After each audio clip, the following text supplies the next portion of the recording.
Hello YouTube and welcome to a fun little video concept. Seeing how long I can talk about Elder Scrolls lore without no longer having anything to say. This is going to be a bit of a challenge for me. It might end after 40 minutes, it might end after 5 hours.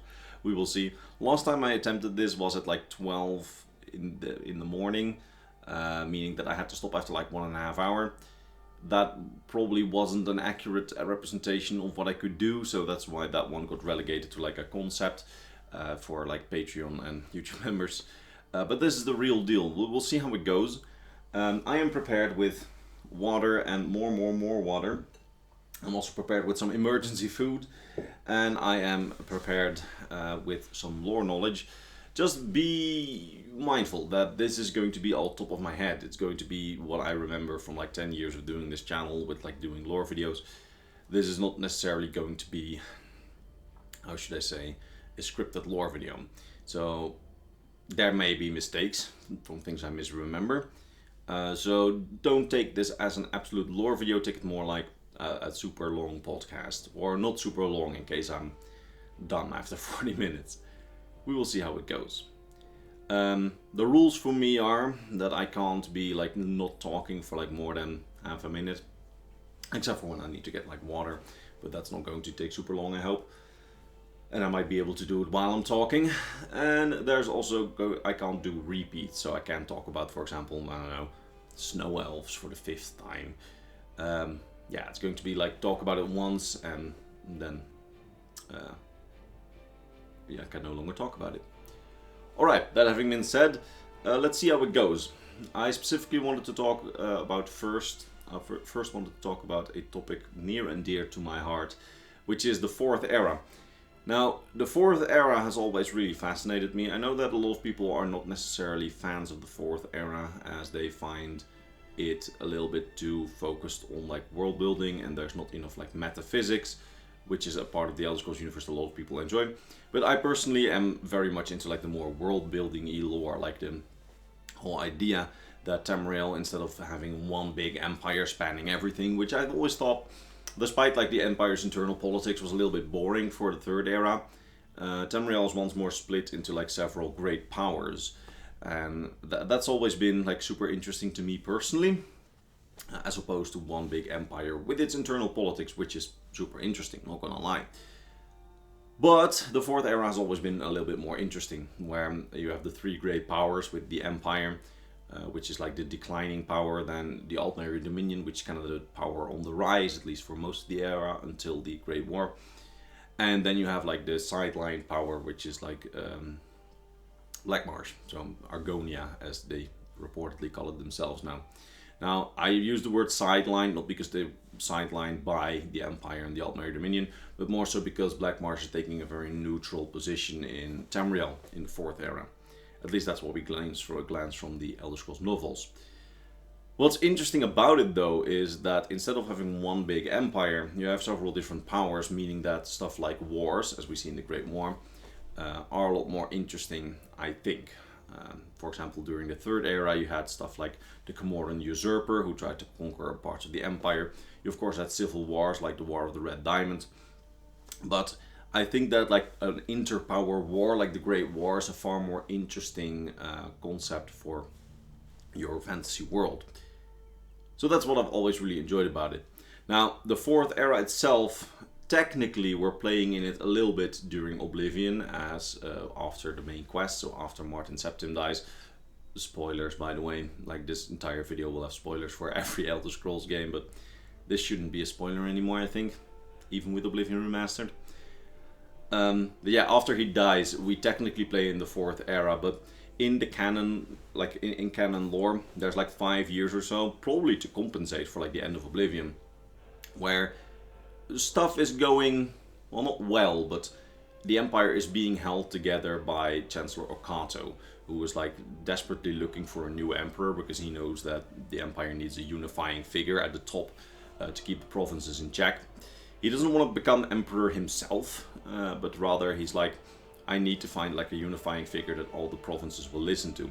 And most of the people in the Elder Council at this point, they're not unified behind anyone, basically meaning that, yeah, the Empire's time is kind of running out. But I think that that first period of like Okato being the leader, that is like the de facto leader, and then later the official leader, that's like a period to compensate for like people who played a lot of time after like Martin Septim died in the Oblivion main quest. If you did the main quest first and then played like 2 years in game, doing all the other quests, that's a period where the other councils kind of squabbling among themselves, and with High Chancellor Okato presenting emperor candidates, but none of them getting the full support of the other council. Now, after his attempts to find a new emperor are failing, and when Tamriel is getting into more and more trouble, Okato decides that he's going to do what basically everyone's been asking him to do, and that's take the title of Potentate. So the Potentate is basically a figure who is not emperor, who has the powers of an emperor. In the second era we had the Akaviri Potentates, for example, after the Reman Dynasty ended. There were 2 Akaviri Potentates, 2 leaders of the empire. Now, Okato takes this mantle of being the Potentate, and from what we know at this point, Tamriel is kind of healing under Okato. I mean, there's a lot of trouble with Black Marsh and elsewhere leaving the Empire eventually, and I don't actually remember whether or not that happened before or after Okato's reign ended. At least Black Marsh, I think, happened before. You had the Bar Down, so the Ministry of Truth, crashing into Morrowind, basically making that province one big chaos. And then the Argonians of Argonia, so under the Anselil of Black Marsh, which is the government of Black Marsh in the beginning of the 4th era, they're attacking Morrowind. So basically Morrowind's all in trouble, and the entirety of the Empire is just reeling from the Oblivion Crisis. Now, Okato at this point is doing his very best to keep the entire Empire together, and he's making strides, although he's not doing super great, since there's a lot of discontent with the Empire even under Okato. I mean, at this point we already know that the Thalmor, so the later government of the Somerset Isles and the Aldmeri Dominion as a whole, that they're already rising in popularity, because in the Somerset Isles they're claiming that they were the ones to end the Oblivion Crisis, so not Martin Septim.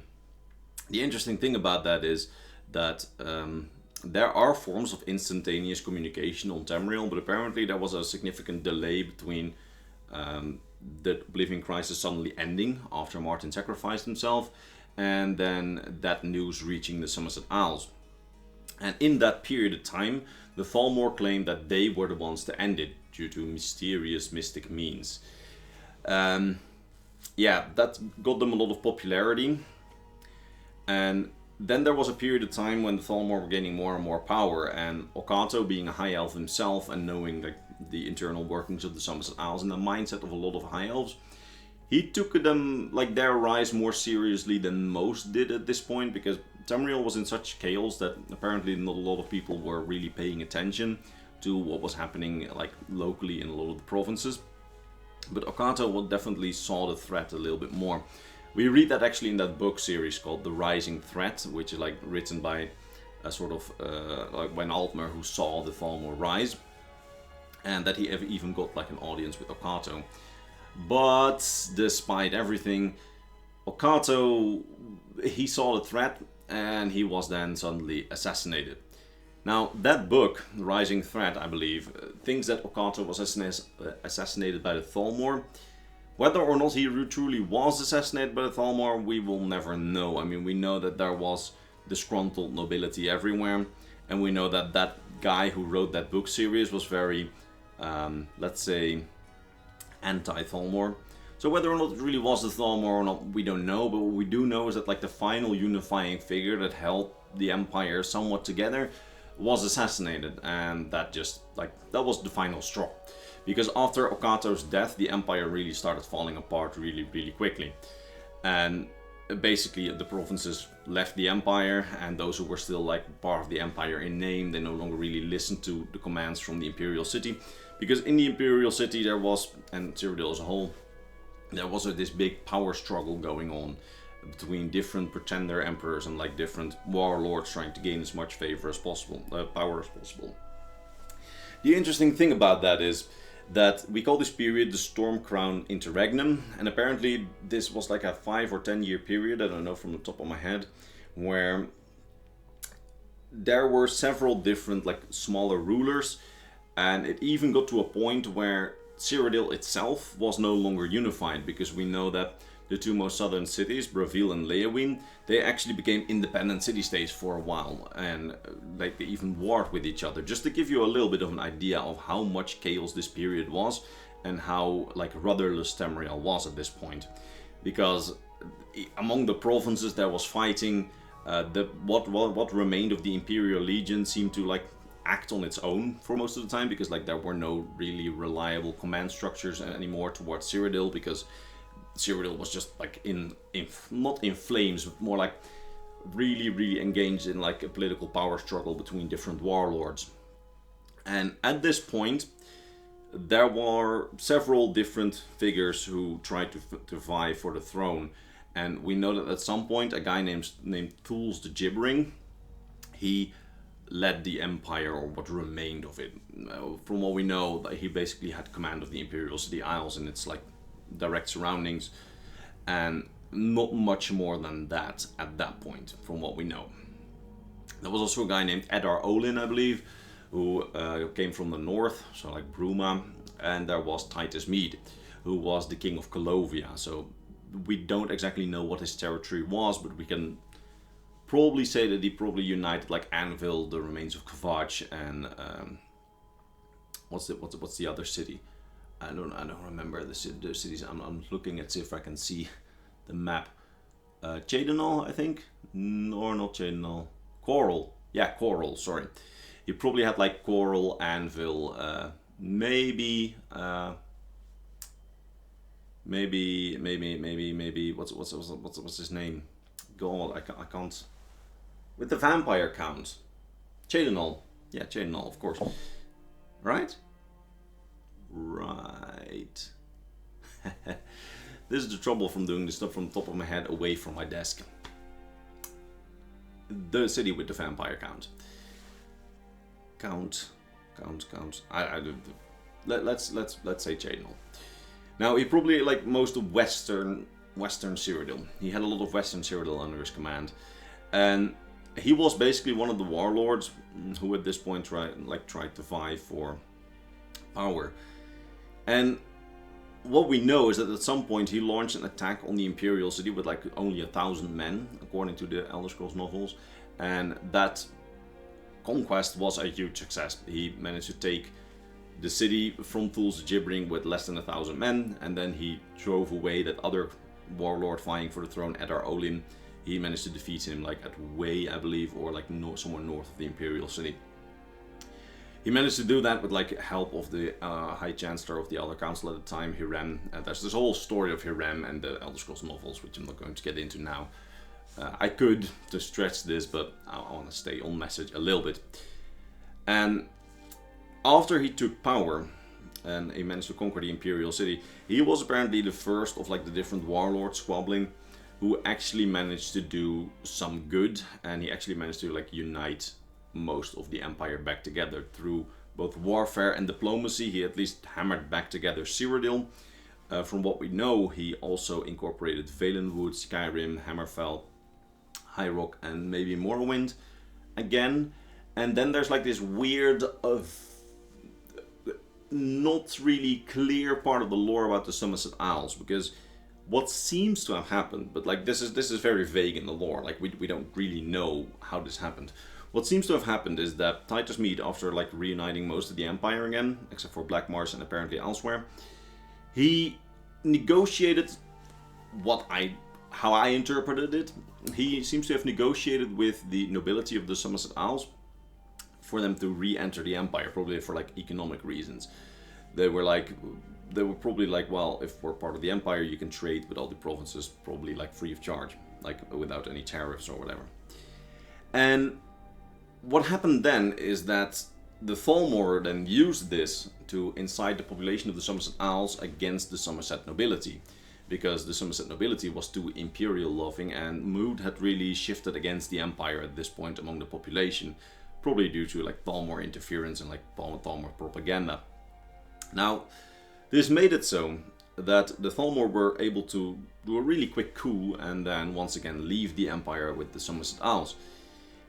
After which the Empire, under Titus Mede, really faced a period of time where they had an enemy in the Thalmor who was like stuck on an island, and they had like an, well, not really antagonistic, but more like not really caring, as long as you stay out of my way, Black Marsh in the south, and then Anaquina and Palatine, so the two kingdoms of elsewhere, they seem to also have been neutral around this time. But then, the Falmer once again did a really quick coup in Valenwood, where they managed to take over the big cities and get rid of the pro-imperial nobility and install their own, and then immediately started purges against people who were against the Thalmor.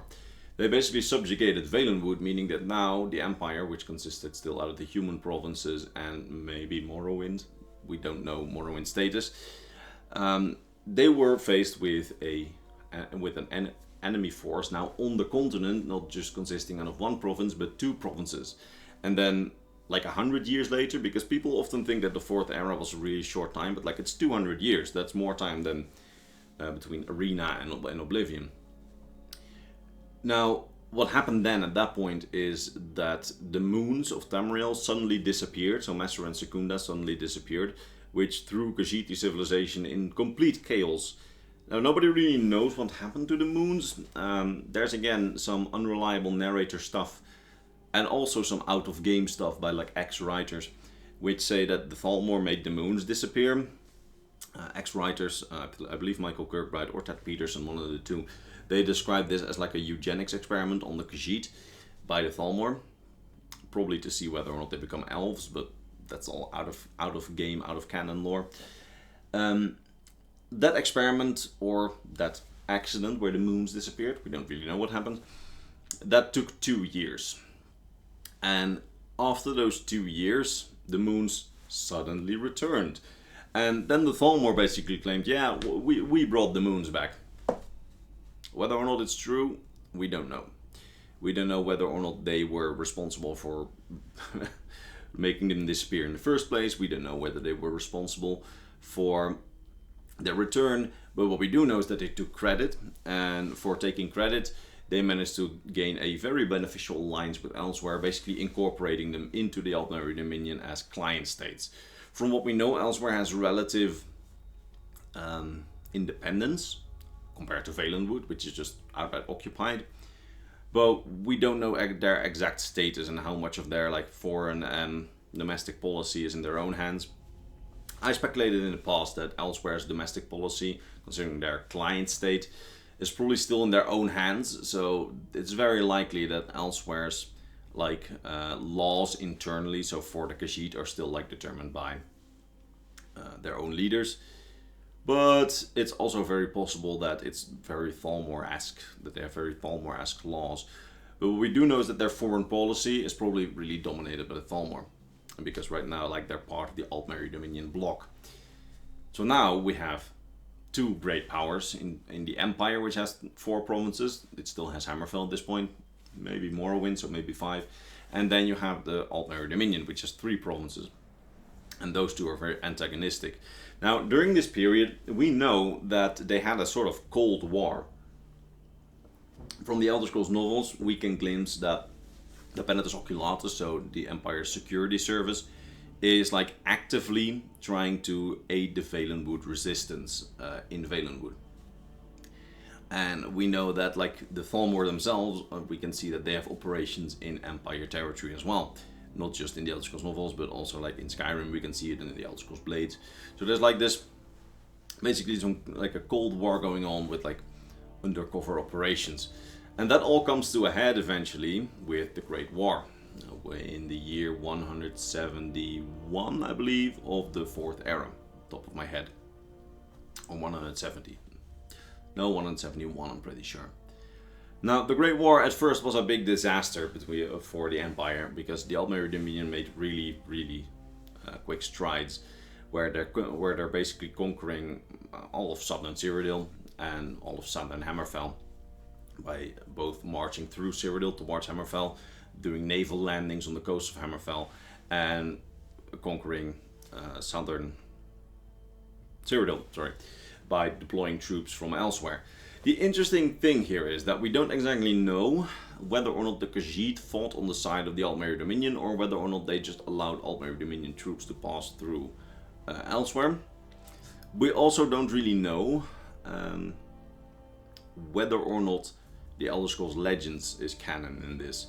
I think yes, because there's obviously, like, this was a story greenlit by Bethesda, but I know that a lot of people doubt it, so let me quickly explain that controversy before continuing with the war. Now, the interesting thing is that the Elder Scrolls Legends shows us that the Thalmor were using this Daedric artifact, the Orb of Vaermina, basically like an like a witch's orb that you can look through. English not my native language. Come on, give me a break. Basically a scrying orb, like a palantir from like the Lord of the Rings, but then on steroids, because they could use it to spy on the Empire everywhere. Basically meaning that they could see the Empire's troops movements, they could see the Empire's encampments, defenses, etc. And that's why they made such strides in the war, and that's why they managed to overwhelm the Empire so strongly at the beginning and conquer so much of the Empire. That's the reason that the game gives. I think that if it was not Bethesda's intention for that to be the story, they would not have greenlit that to be the main story of the Elder Scrolls Legends. But I know a lot of people think it's not canon. And I agree that it makes the war a little bit less interesting, to a degree. Because while I used to be a really big like Empire fanboy, I can see now that the narrative of the Empire being in decline is a really interesting setting for like the games. At least in my opinion. And I think that if you add the Orb of Vaermina, it kind of... Basically, it gives the Thalmor a cheat code instead of them being like genuinely stronger. Which, I mean, it's good for any Empire fans, if it's true. I mean, I also have to say that I would be sad if the Empire's just completely gone. But on the other hand, I think it makes for a more interesting story if it's not canon. But I think it very much is canon, so that's why I'll always keep mentioning it. Because why else would Bethesda have greenlit the story? Now, what happens is, because they can see the Empire's troop movements, or because they're just so much stronger, they invade the Empire. They do this after they've delivered like an ultimatum to the Emperor, where they demand like big swaths of southern Hammerfell. They demand a lot of money, so not reparations, but like they demand tribute money. They demand the outlaw of the worship of Talos and the disbandment of the Blades. And they demand, I believe that was like the end of their demands, but they did give the Empire the head of all like the blades, the heads of all the blades in the Summer House and Valenwood. So, as a sort of provocation. Now at this point we know that the Empire wasn't really in any state of fighting, but the Emperor still decides, you know what, let's just give it a try. And they decide to go to war. What happens then is that basically all of a sudden Cyrodiil is overrun, and some Hammerfell as well. Now what seems to have been the case is that the Aldmeri Dominion really wanted southern Hammerfell, probably to get like their dominance in the entire Abyssinian Sea. But the objectives of the war seem to have changed throughout the war, because while Cyrodiil was apparently just like a diversionary tactic to try and divert the Empire's troops towards Cyrodiil, while they quickly cut through Cyrodiil towards Hammerfell and did naval landings in Hammerfell, once they discovered how easily they were able to overwhelm Cyrodiil, the Aldmeri Dominion changed their goals towards the conquest of Cyrodiil and the Imperial City, rather than the conquest of Hammerfell. And that's why they started like pushing towards the Imperial City. And like, I believe 2 years into the war, in 173, I think, the Imperial City was surrounded and eventually fell after the Emperor and most of his troops evacuated from the city and then fled to Skyrim to get like a new command base. At this point, stuff was looking pretty dire, and the Empire really seemed to be on its last legs. While there were some fresh reinforcements from Skyrim and High Rock at this point, where High Rock was linking up with troops in Hammerfell who were marching across the desert in order to like gain a strong front, and then there were some troops from Skyrim which were able to reinforce the north. The stuff wasn't looking good, probably due to the Orb of Vaermina, because you know, you can be as strong as you want, but if the enemy can see everything that you do, it's very easy to encircle your troops and like do a lot of surprise attacks. Now, the tide seems to have turned at the point where the Forgotten Heroes, the hero from the Elder Scrolls Legends, comes to the Emperor and basically, for the Emperor, infiltrates the Imperial city and makes sure that the Orb of Vaermina is no longer in the hands of the Thalmor. Like, there's a choice where you can either take it and sacrifice your friend, or get your friend and destroy it. What exactly happened, we don't know, but what we do know is that after the Orb of Vaermina was out of the Thalmor's hands and the Emperor summoned like the last of his reserves, he attacked Cyrodiil in what became known as the Battle of the Red Ring, where basically it was the last gasp and the last try for the Empire, where they took troops from Hammerfell, they took troops from High Rock, they took troops from Skyrim and from what remained in Cyrodiil, maybe Morrowind as well. We don't know Morrowind's status. This is often regarded as like the Empire's biggest crime during the war, because basically they took away a lot of troops from Hammerfell just to save Cyrodiil, which is why Hammerfell got like the worst of the war, and which eventually led to Hammerfell leaving the Empire after. We'll talk about it when we talk about it. But I think in the end it shows that it was the only thing they could do. Because this attack in the Battle of the Red Ring is what eventually ended the Great War. Because all of a sudden, when the Thalmor no longer couldn't see anymore what the Empire was doing, they were able to amass this big troop, like this big army of troops, and they managed to just decisively beat them back around central Cyrodiil. And then, from a position of relative strength, when they just suddenly surprised the Thalmor with like a far stronger attack than they had probably imagined, they started negotiations about ending the war, which again a lot of people see as a bad thing, because they think that at this point the Empire should have fought on. But what a lot of people forget is that after Red Ring, the only descriptions that we have of Imperial troops is that they were severely battered, bruised and wounded, and that they were the last possible reserve. Like, there were no reserves left after this point, there were no reinforcements. There was only what the Empire had. Meanwhile, all of southern Cyrodiil was still defended and like garrisoned by the Aldmeri Dominion. So, at this point negotiating, when the Thalmor didn't know what was going on and didn't know whether or not you had anything like any aces up your sleeve left, was probably the best thing they could have done. And at this point, the Empire, or the Emperor Titus Mede II, decided to agree to a peace treaty which resembled the original ultimatum, but was different in a few key ways. Because he decided to surrender parts of southern Hammerfell, which Hammerfell didn't agree with, so they fought on. They eventually managed to fight the Thalmor to a standstill and get their own peace treaty after leaving the Empire, seeing this as a betrayal.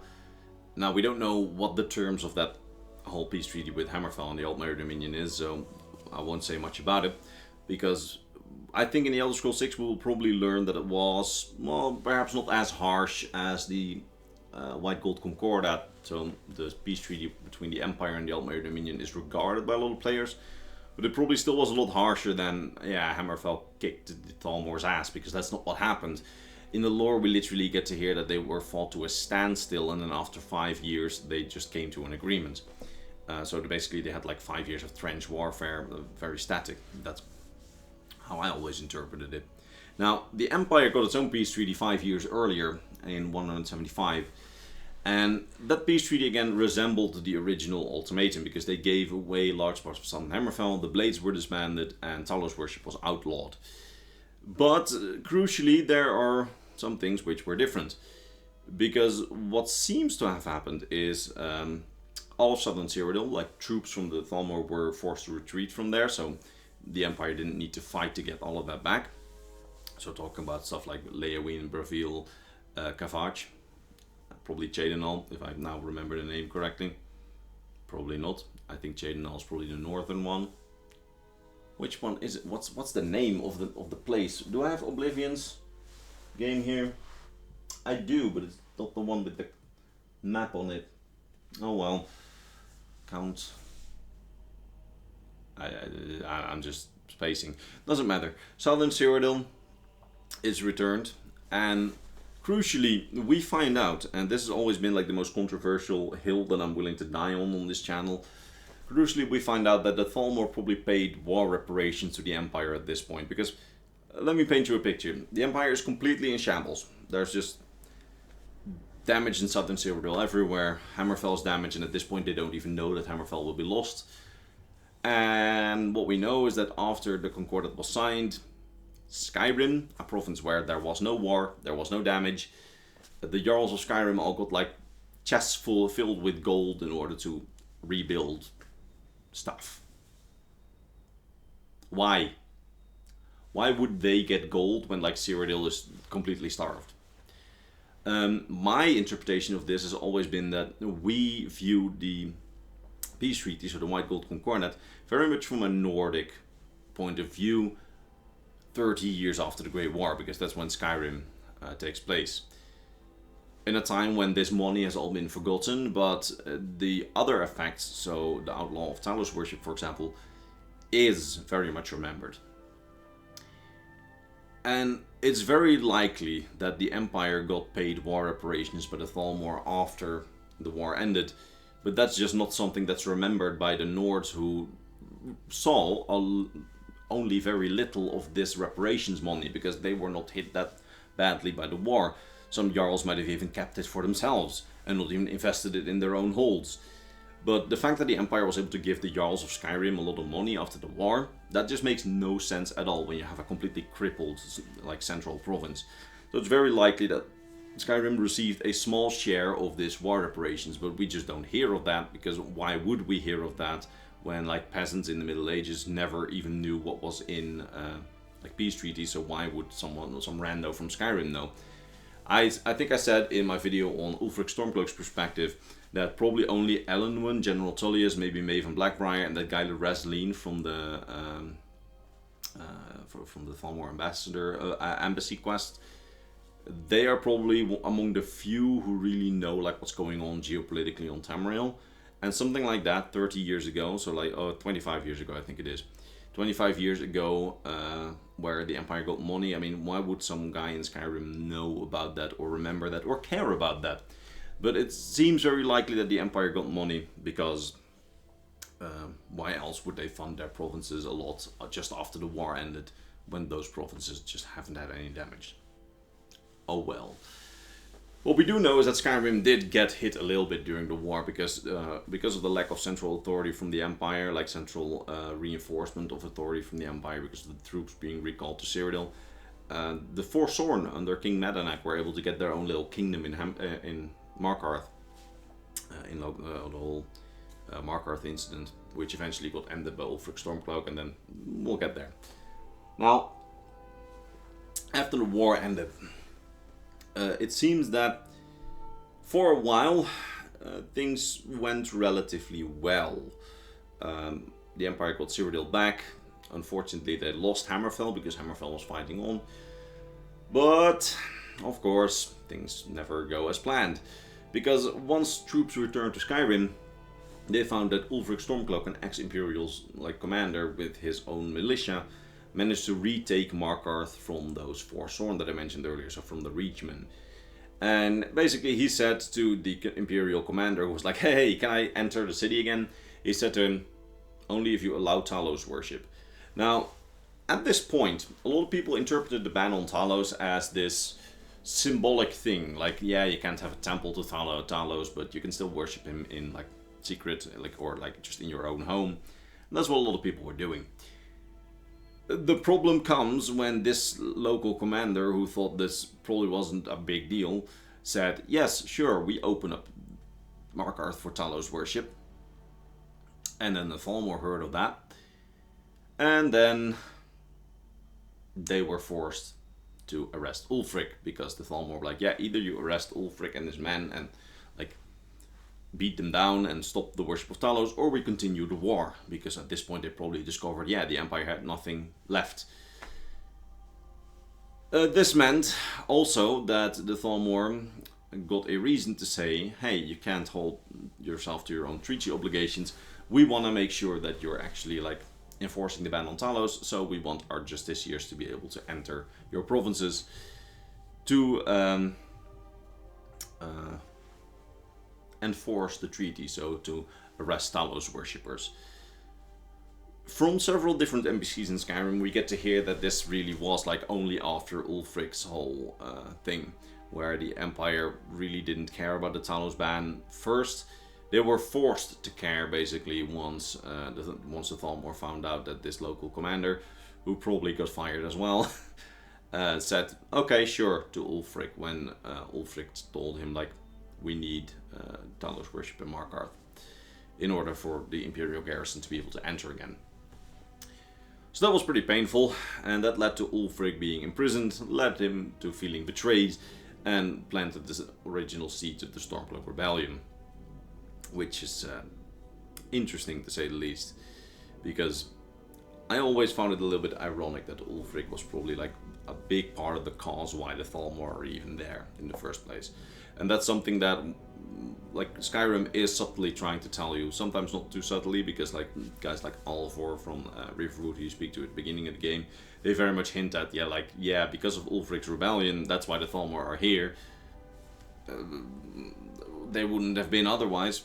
But whether or not that's true, we don't even know. It could also have been that the Thalmor always had the power to enter the Empire, and the process was just accelerated by the fact that Ulfric did his rebellion. Or perhaps they would have found some other like broken thing in the treaty in order to enter the Empire. Because in the end, I think it's very likely that they were somehow behind the Markarth incident. I explained this in my video on Ulfric Stormcloak's perspective, where the Skyrim board game basically tells us that someone assassinated the previous Jarl of Markarth, who was like making peace with the Reachmen, and probably the Thalmor, so that, you know, Ulfric would do his thing. And well, we see what happened then. They were then allowed to enter Skyrim, so it's very likely that if not Ulfric, they probably would have found some other way to enter like the provinces of the Empire, because that was seemingly their ultimate aim. Now, in the next couple of years, Ulfric is in prison and eventually gets out, then takes the throne of Eastmarch after his father died. Like, he even had to smuggle out the eulogy that he had to deliver for his father from the prison. And then, several years later, the High King dies. The High King at this point, a guy named Islot, managed to hold together Skyrim for a long time, and even like managed to kind of balance the priorities of the Empire with the priorities of Skyrim. And he managed to do that quite well, and managed to convince the Jarls quite well of like his position as well. Meaning that Skyrim was held together and most people were relatively happy. Like even Ulfric, who was very anti-Empire, he managed to like keep him on board. Now, this was a very challenging time, because what seems to have happened, or at least how I always interpreted things to have happened, is that eventually the war operations money ran out, and Cyrodiil was still very much in shambles. Meaning that the provinces like Skyrim and High Rock, who weren't that damaged, they needed to be taxed a bit more. Probably also because Hammerfell left the Empire, which probably like also took away significant revenue streams. Now, because the Empire had ever increasing demands on the provinces, a good High King was a big part of keeping Skyrim together. But he died. Islot died, and his son Torrig was elected to become the new High King. Now, High King Torrig was young, inexperienced, and was faced with a very, very difficult political situation, because on one hand you had the Jarls, who were, for all terms and purposes, very unhappy with the situation, with the Empire's increasing demands, and you had the Empire, who demanded more and more and more. And a High King, in this case, if you had a good one, they can probably like navigate those stormy waters. But Torrig was a weak ruler, and despite Ulfric apparently voting for him to become the High King at first, maybe after Torrig like promised to be a little bit more independent-minded, the Empire's demands were probably too big, and he also had the unlucky thing that he fell in love with Elisif and spent a lot of time with her, which, I mean, like I said in my video on Torrig, is understandable for young love, but is maybe not the best thing to do when you are the leader of a province in, which is trying to navigate the way between an increasingly demanding, like, I wouldn't say landlord, I don't know how to call it, overlord in the Emperor and the Empire, and like vassals, so the Jarls, who are becoming ever more disgruntled with the system and the situation. So this eventually led to so much discontent that Ulfric was eventually like, well, you know what, I will become High King, I'll challenge Thoric according to the ancient rules that you can challenge the High King for the High Kingship, and I'll become High King. I don't know whether he expected this to actually work, since the High King had been like a ceremonial position for far longer, for a very long time at this point, meaning that like it was basically just like an intermediary between the Empire and the province rather than like a traditional High King. So whether or not the ancient First Emeretic era rules still applied, and whether or not he really expected people to like immediately hail him as High King, we don't know. But we do know that his like murder of King Thoric in his infamous duel, where he shouted Thoric apparently down to the ground and then killed him, we know that that was like the starting shot of the Skyrim Civil War. And at first the Empire tried to capture Ulfric within Solitude, but as we know, the guy who gets executed at the beginning, I believe, like when you enter Solitude, I believe Rogvir, he opened the gate for Ulfric, meaning that Ulfric was able to escape and then start the Civil War in earnest. And the Civil War at first was very one-sided. It seems that the Empire really wasn't able to defend their holdings in Skyrim very well with the garrison that they had. And basically all of Eastern Skyrim fell to Ulfric. Sorry. I've been talking for quite a while already, but not long enough. Now, because almost half of Skyrim fell, the Emperor seems to have been like, uh-oh, this is a bad situation. So he sent General Tullius, who was like the problem solver of the Emperor. And Tullius, from what we hear in Hadvar's dialogue, really was like a game changer, where Tullius, while in game, he doesn't make that much of a not that much of an impression. There's a reason why he's like nicknamed the Emperor's problem solver in some dialogue, where Hadvar also says that when he arrived, he really turned things around, and he even managed to capture Ulfric Stormcloak at the beginning of Skyrim. Unfortunately, that capture kind of fell in line with the return of Alduin and the start of the Skyrim main questline. Now, which way the Civil War goes, that depends on the player. I don't know how Bethesda will solve the Civil War issue. Perhaps they will go with the season unending ending, basically meaning Skyrim gets split after negotiations. Might be that they never really make a choice, but I think that it's one of those things where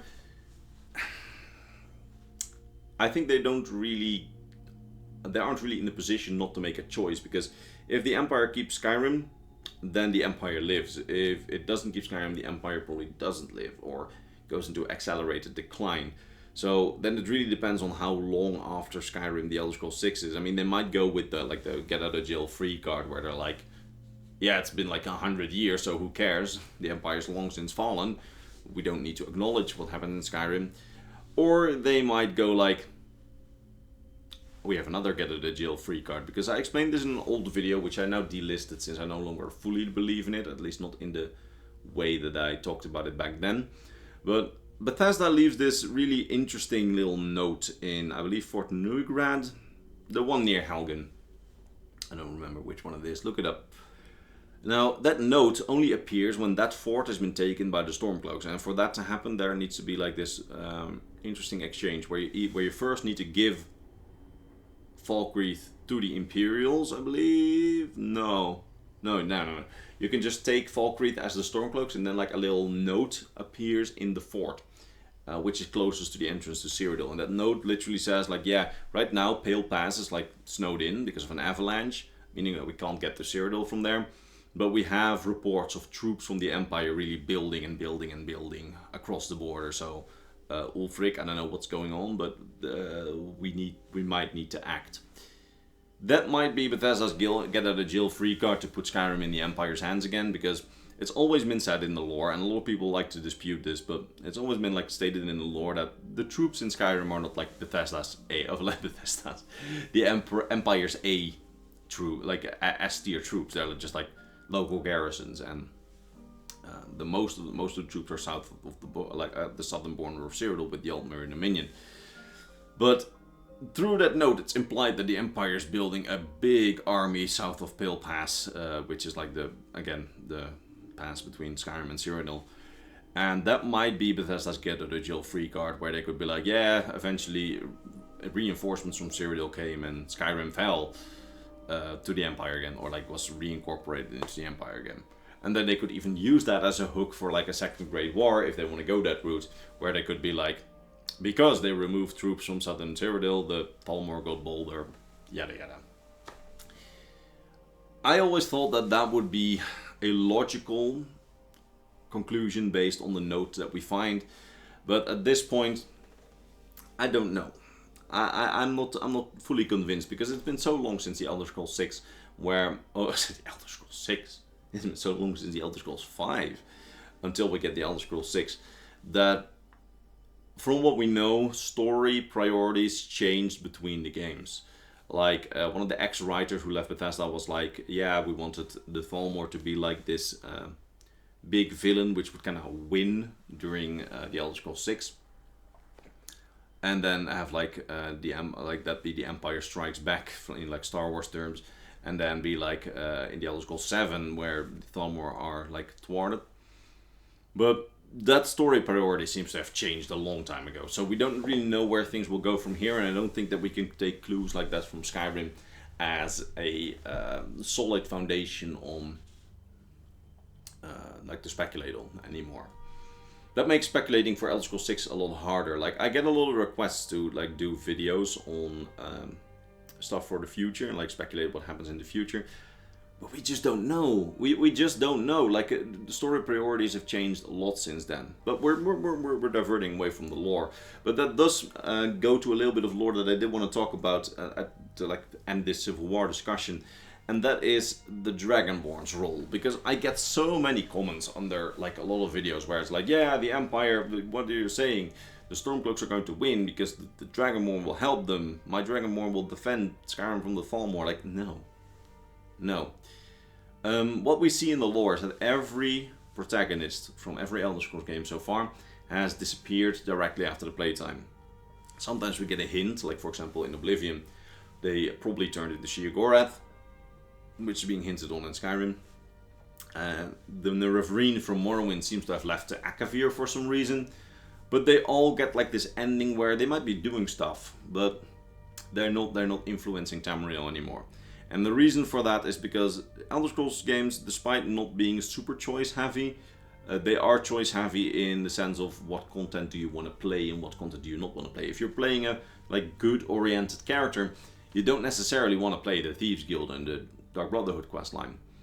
But still, they're part of the content. And there's like choices to make in different questlines and what you're going to do.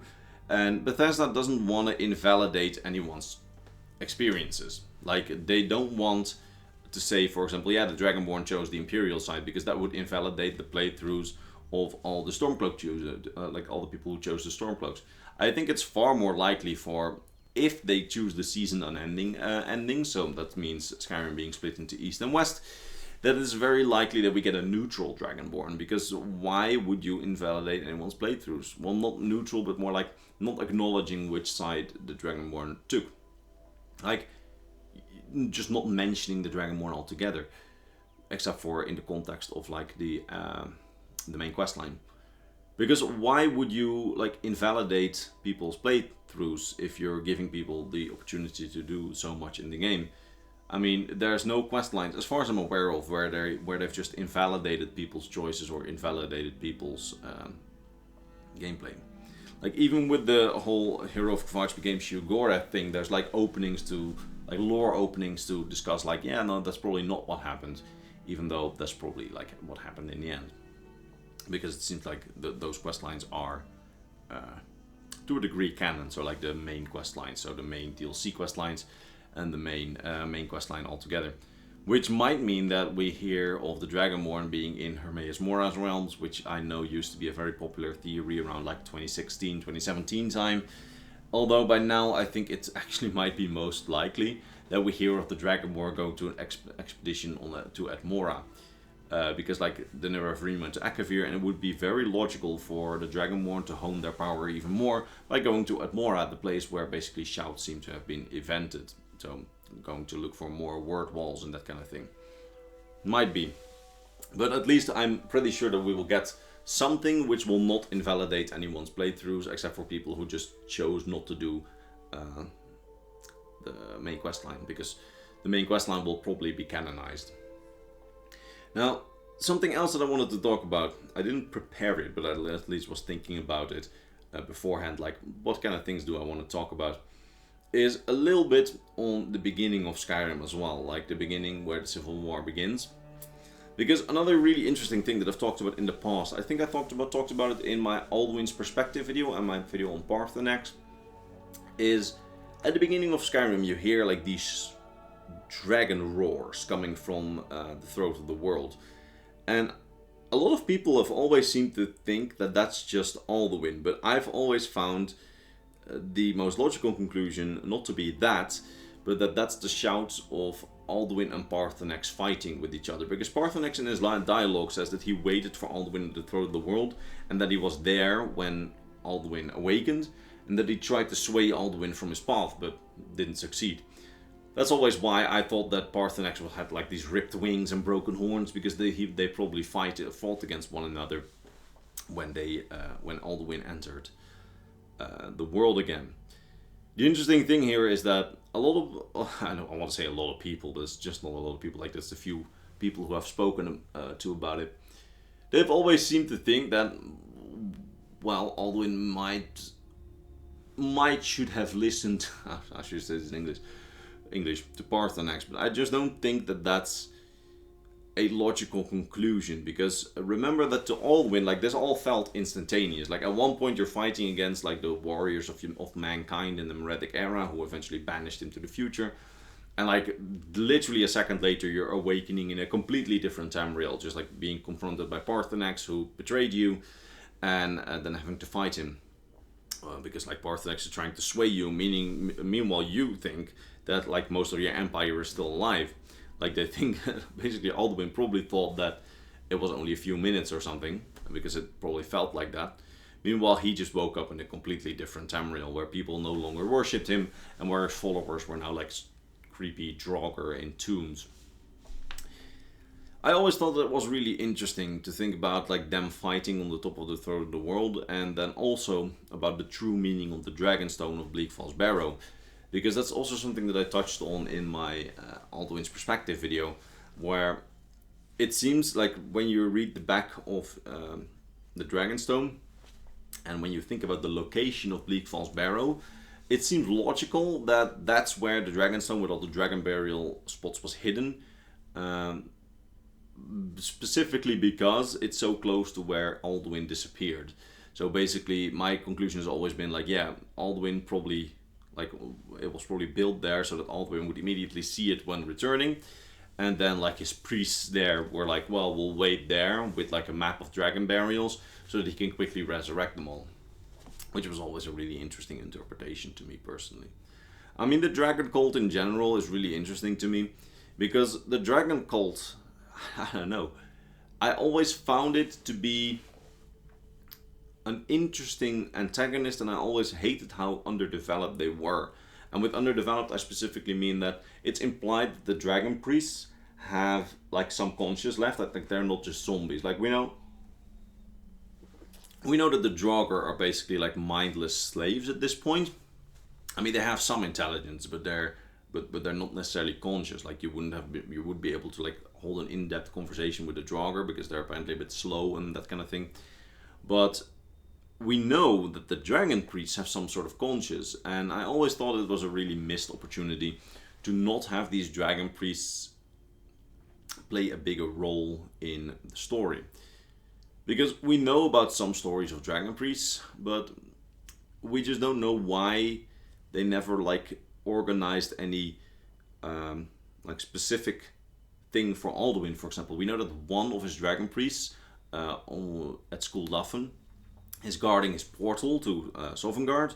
But other than that, like, most of the dragon priests don't really seem to be working for him in any meaningful way, which I always thought was a little bit of a disappointment, since the dragon priests back in the day were Alduin's most close associates among mankind. Like, they were the ones who interpreted his and his dragon's wishes and then translated them to policy for the humans.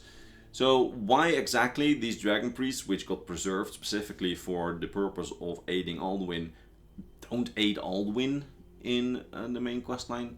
That's a bit vague to me, especially since, I mean, the period of the dragons and the dragon cult just in general is really interesting to me, because at one point I'm just going to this is a little transition to like Merethic era lore. Because from what we know, humanity started out on Atmora. At least that's like one of the two theories. And on Atmora, humanity worshipped the animals.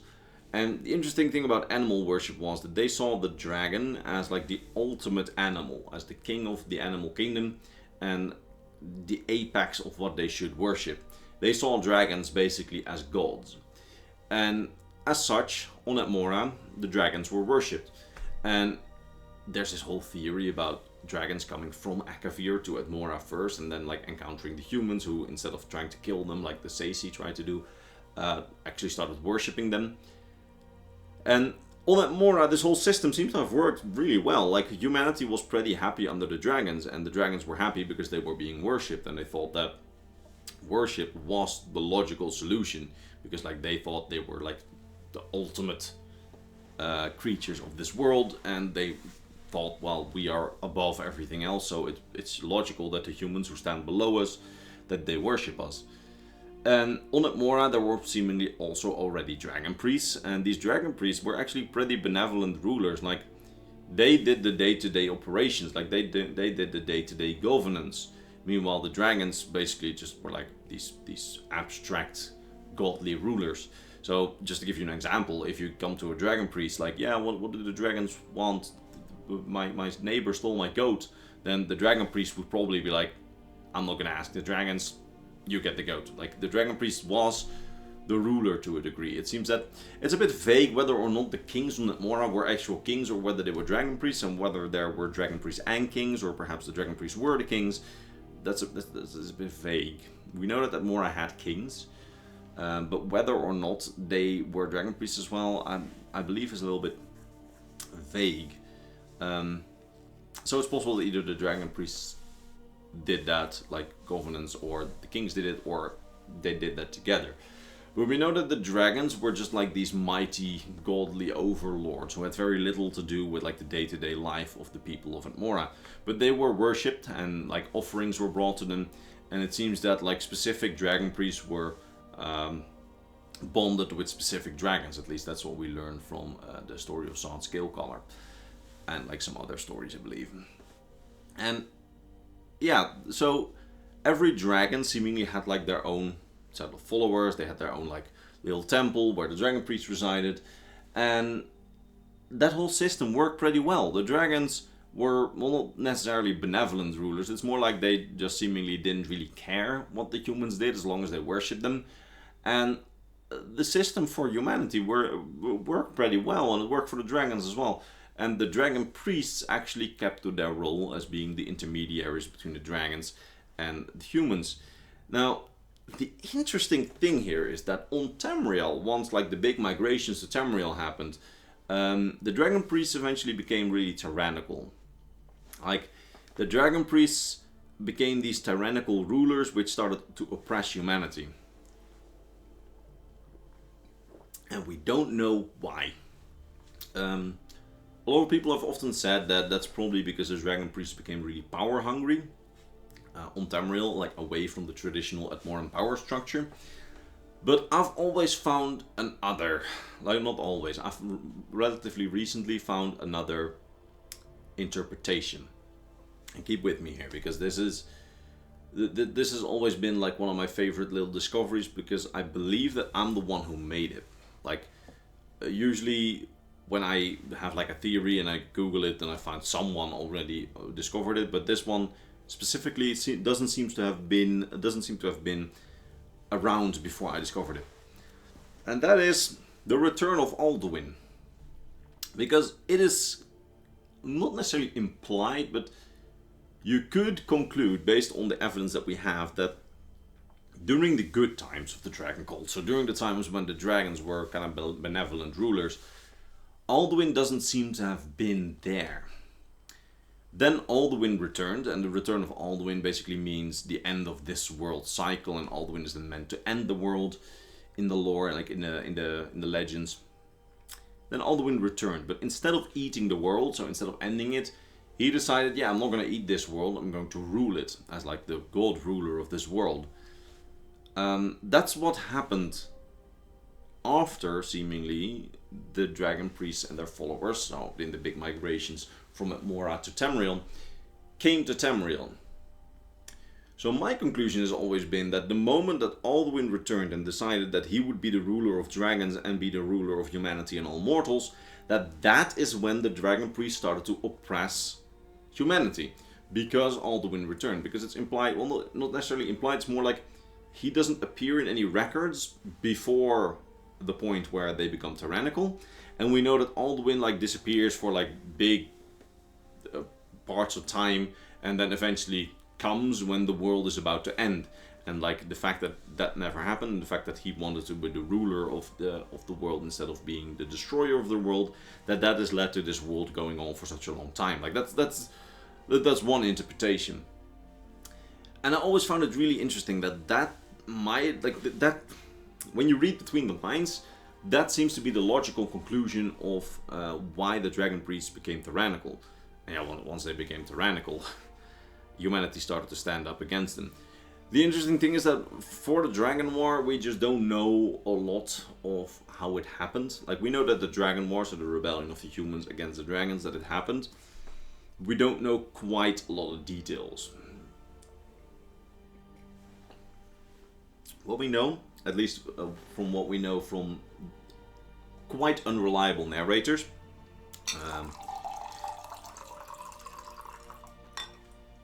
now it looks like I peed my pants. Great. Now, what we know from quite unreliable narrators is that at first, Alduin and his dragons just completely overpowered humanity. Humanity was basically powerless without the voice. Then, Paarthurnax, of all people, came to humanity and seems to have taught them the ways of the voice. Now, in the legends about the Dragon War, Paarthurnax is sent by Kain or Kynareth to humanity. But that doesn't seem to be the case.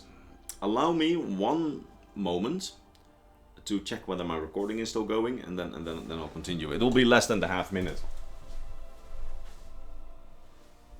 It still is. That's great. Now, Paarthurnax, from his dialogue, seems to imply that he really doesn't have a problem with Alduin destroying the world.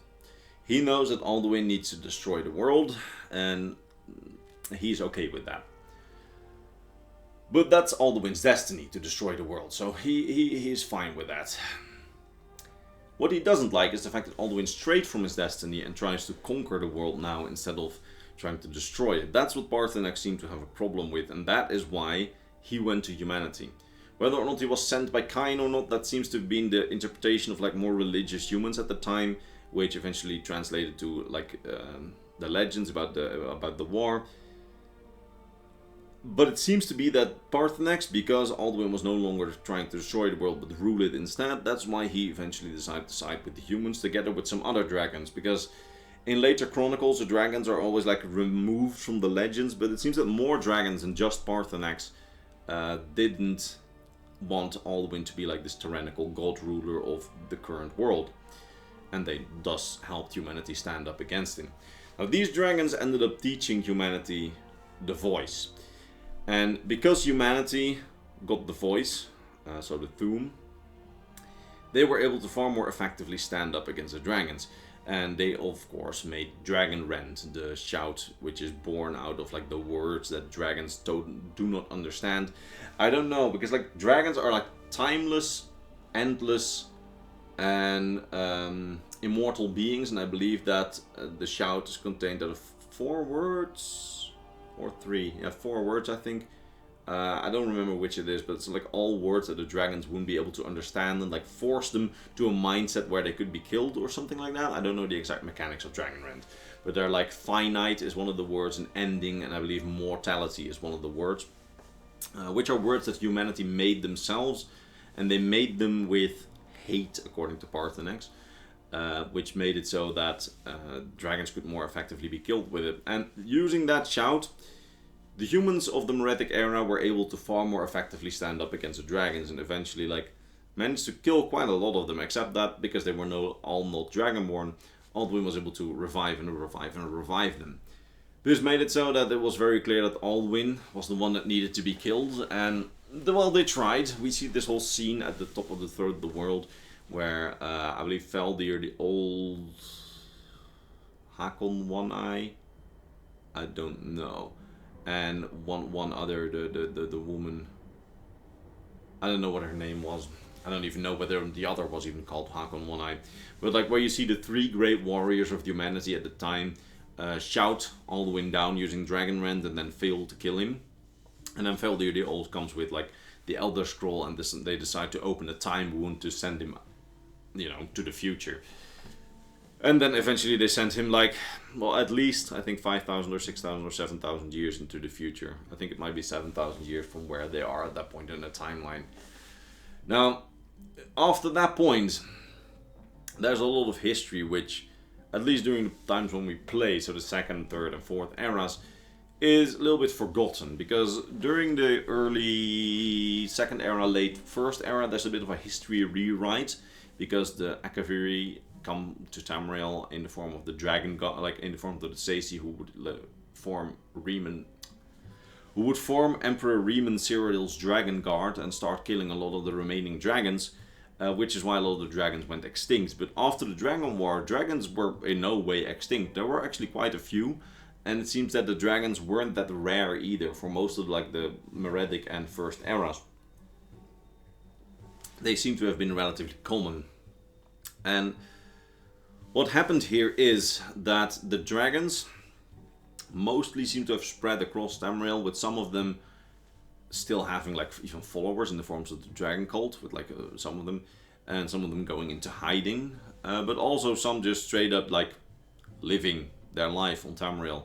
For example, we know that in the early First era in Cyrodiil, like border elsewhere somewhere, there was a dragon, what was his name?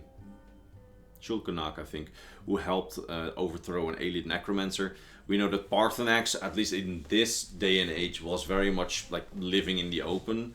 I mean, he's been forgotten by the like the 4th era, but we know that him living at the throne of the world really wasn't a secret for the first few years after the Dragon War.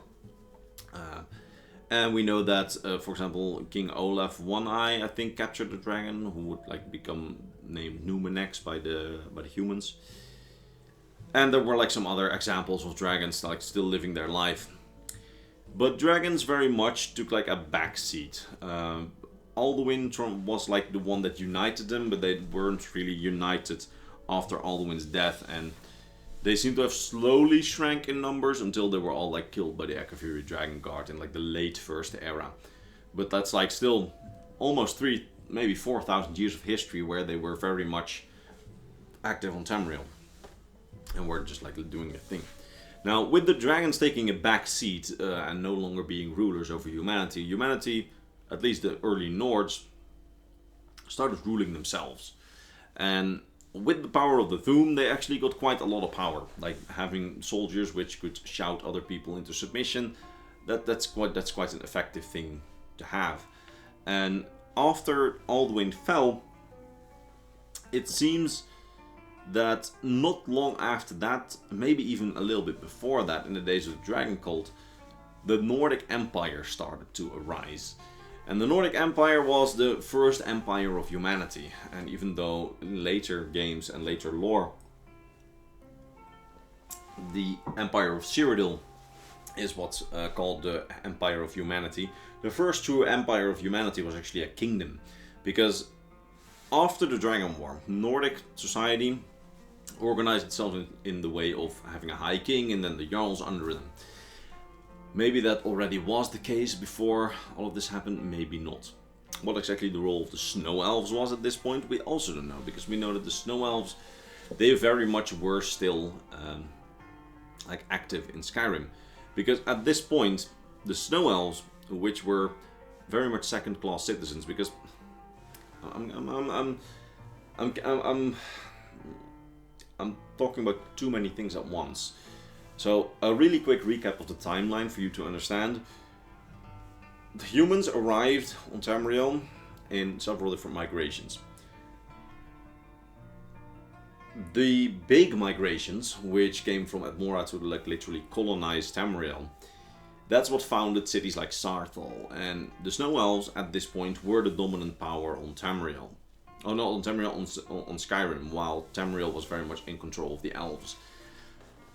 When when the Snow Elves destroyed Saarthal in the Night of Tears to try and like curb humanity, Ysgramor and like some of the survivors, I believe Ysgramor is in the legend the only survivor, but I think it's been hinted at that he wasn't the only survivor. I believe Ysgramor, his sons, and like some other people, I don't remember. They returned to Atmora, where they originally came from, and then they returned with like an army, which would later become known as the 500 Companions, even though it's implied that there were far more than just 500 soldiers. More like 500 commanders. This army conquered Skyrim from the Snow Elves, but this army were dragon worshippers. Like Ysgramor was part of the dragon cult, because around his time, dragons were still being worshipped. And it seems that during this time, when the Snow Elves were like being driven back and Ysgramor conquered these lands, there wasn't really a Nordic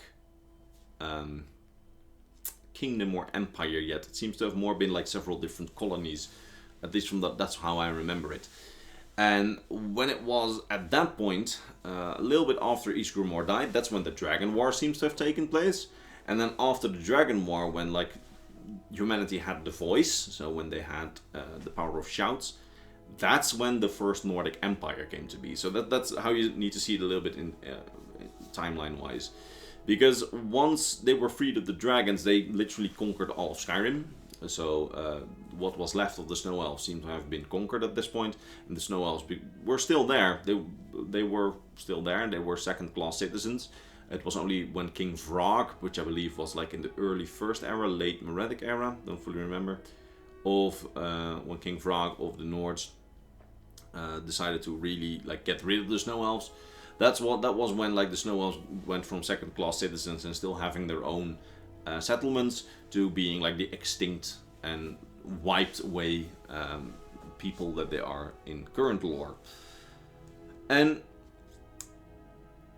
at this point, when the Nords had their voice and conquered Skyrim, they decided to keep going, because the Nords in the Nordic Empire, which was not ruled by an emperor but by a high king, they conquered large parts of High Rock, they conquered parts of northern Cyrodiil. I believe that's also why Bruma is more Nordic, at least from what I remember. And they conquered large parts of Morrowind, with Morrowind specifically being this like big part of the Nordic Empire's history, because they conquered a lot of mainland Morrowind, and they also conquered like eventually the Dwemer city-states in Skyrim and the Dwemer city-states in mainland Morrowind. But Vvardenfell was still holding out. Vvardenfell was very much still under the control of the Chimer, which are the precursors to the Dunmer, so the Dark Elves, and the Dwemer. Now, the Dwemer and the Chimer, for all terms and purposes, had always been frenemies or enemies.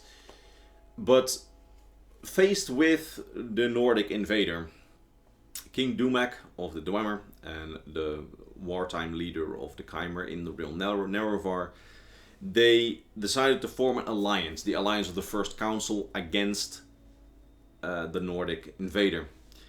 And in the Battle of Red Mountain and some subsequent later battles, they managed to drive back the Nordic invader. Because the Nordic invader, so the Nordic Empire, they lost a decisive battle at Red Mountain, which is also coincidentally the point where Jurgen Windcaller, who was the founder of the Greybeards, actually was like, wait a second, how could we have lost if we had this much power? Probably because they were overconfident, but in his mind it was like punishment from the gods for using a power like the voice in such a disrespectful way and to subjugate others, because how else, like if you did that, how are you better than the dragons, basically? That's when the Way of the Voice and the Greybeards were founded, after he like meditated for a long time, and then he defeated some of the biggest voice users, like the strongest voice users, after like his meditation and his conclusion that the voice should only be used for worship. And yeah, that's when the Greybeards were founded. Now, eventually, this Nordic Empire would fall again in the Wars of Succession. Like, there came a point where the last High King of the Nordic Empire died without successors.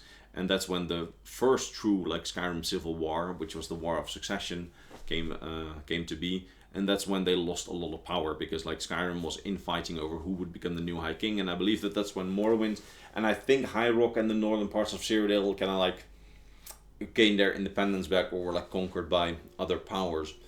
Though I don't really have the timeline clearly in my head, because I don't even remember whether this was before or after the fall of the Dwemer, because the Dwemer, they fell in I believe the year 800 of the First Era, because after they united against the Nords, like they had this alliance of the First Council, the Chimer and the Dwemer were pretty good chums for a while. That is until the Chimer discovered that the Dwemer were building the Numidium, so their own brass god with like the heart of a god at its center, which would give the Dwemer so much power that they would be able to overrun basically all of Tamriel.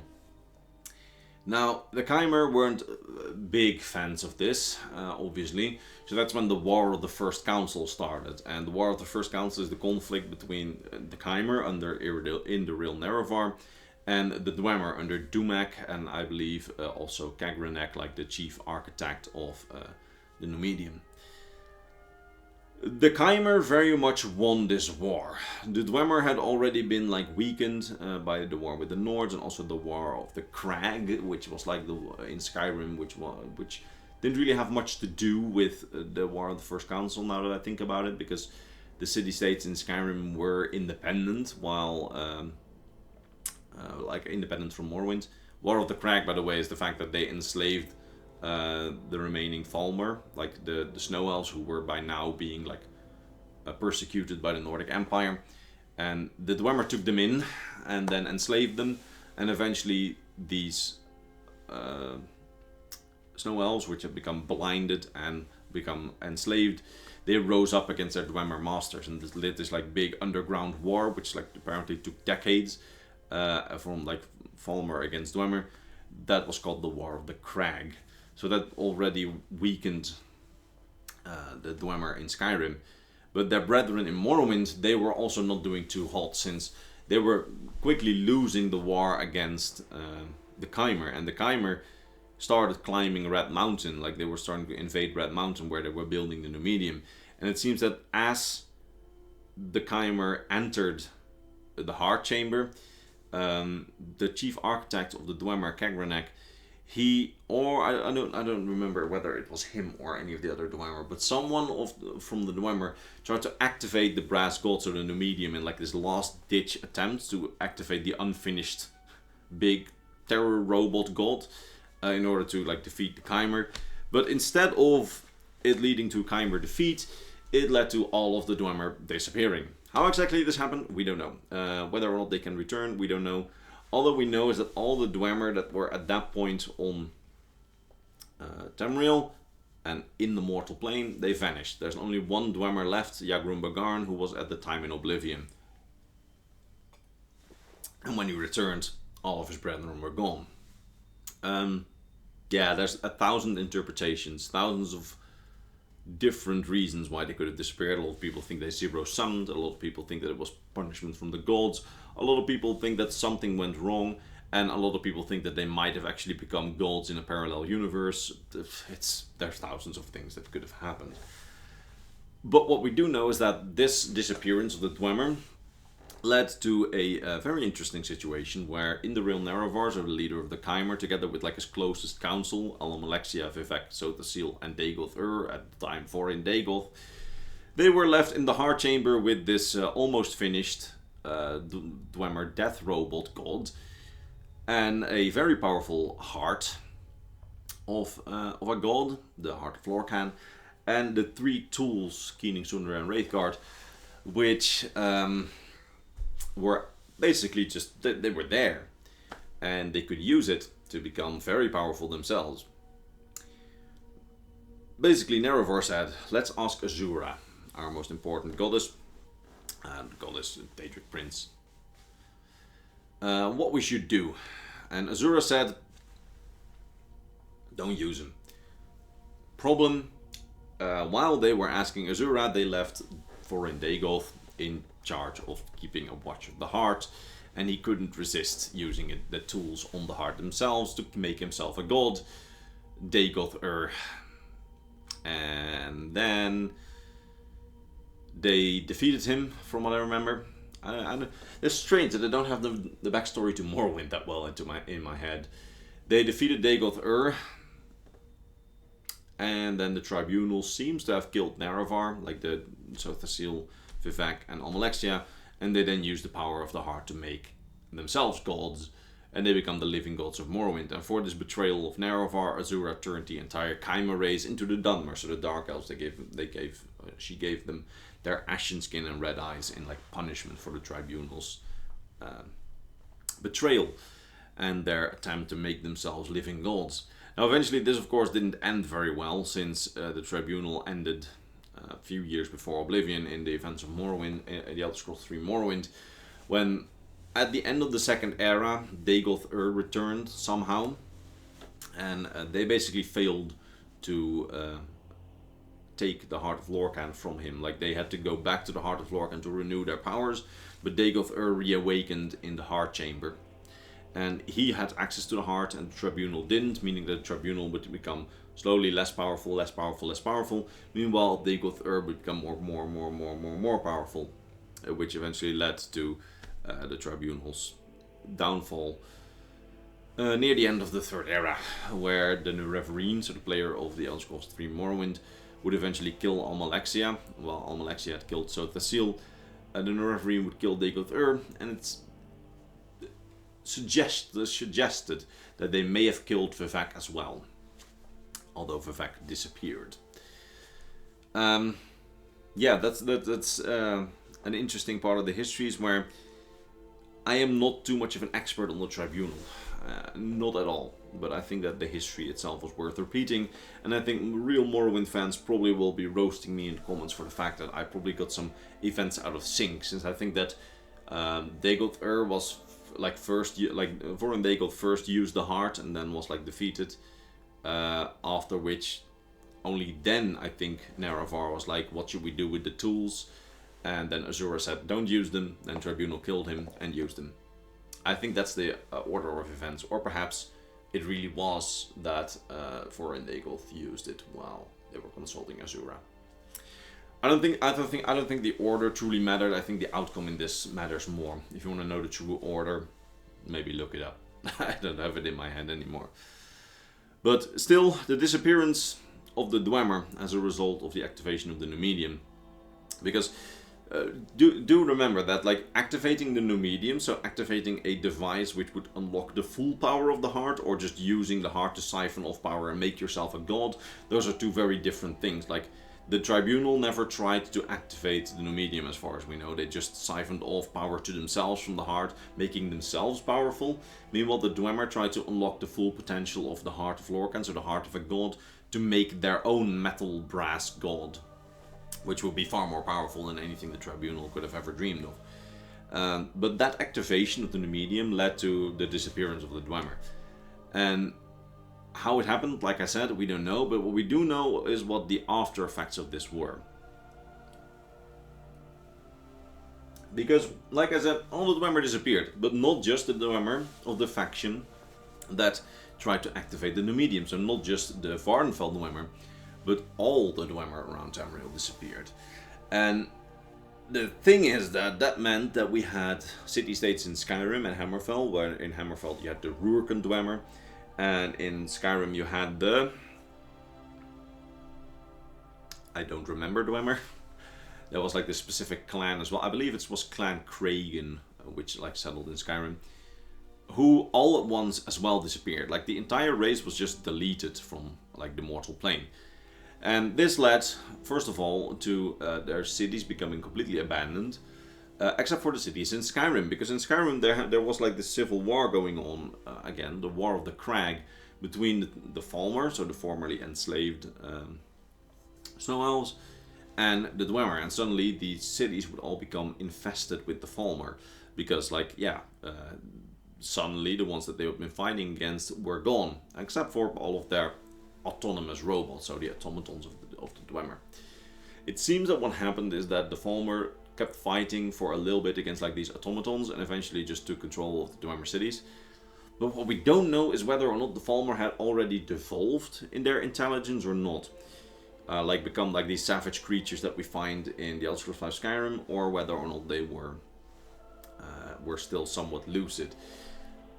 I personally think that it's far more likely that they had already devolved, and that like the mushrooms that the Dwemer gave them, which rendered them blind, also tainted their intelligence to make them like simpler and easier to enslave. I think that already happened, because if the Falmer had still been like lucid, regular, like just blind snow elves which had revolted against the Dwemer, they probably would have reached out to the other races. Although probably not. Maybe it was just like a process of thousands of years, because now that I think about it, yeah, the Nords probably wouldn't have helped them, since the whole reason that they were down there was because the Nords drove them towards the Dwemer, basically.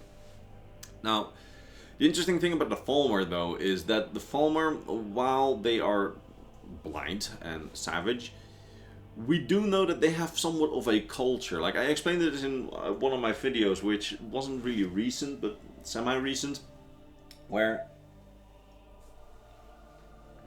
I went into the fact that the Falmer, they have their own like little society. They seem to have like matriarchs, and like they are able to cast magic. They have mastered agriculture. They have mastered like domestication of animals, and they even have a religion. Like we know that they have like this gold shrib or crib or shrib, we don't know, which the Falmer, like the twisted Falmer, all seem to worship in some way.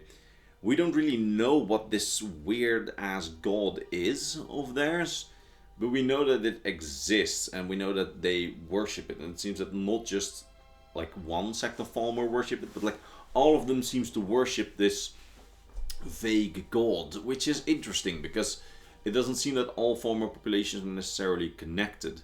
This might be a remnant of the fact that as Snow Elves they worshipped Ariel, so like the elven aspect of Akators, but it might also be a like new invention, or perhaps not, because it might also be that this is like something that they remembered from back in the day, from like a sort of collective memory of how they used to worship gods, and they just like based on those like vague memories and their memories of violence and like enslavement, they created a new one, which is a really interesting hypothesis, but we just don't know what Shrib is or how it came to be.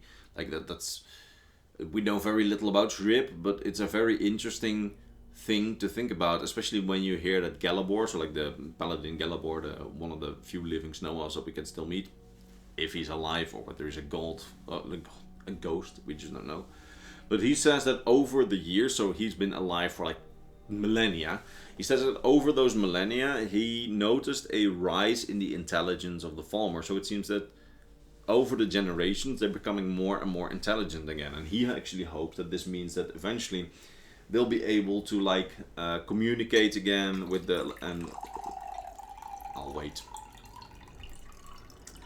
They'll be able to communicate again, and they'll be able to like get a place again within Tamrielic society, and also worship like the correct gods again, which probably means more like worship something that's not that violent.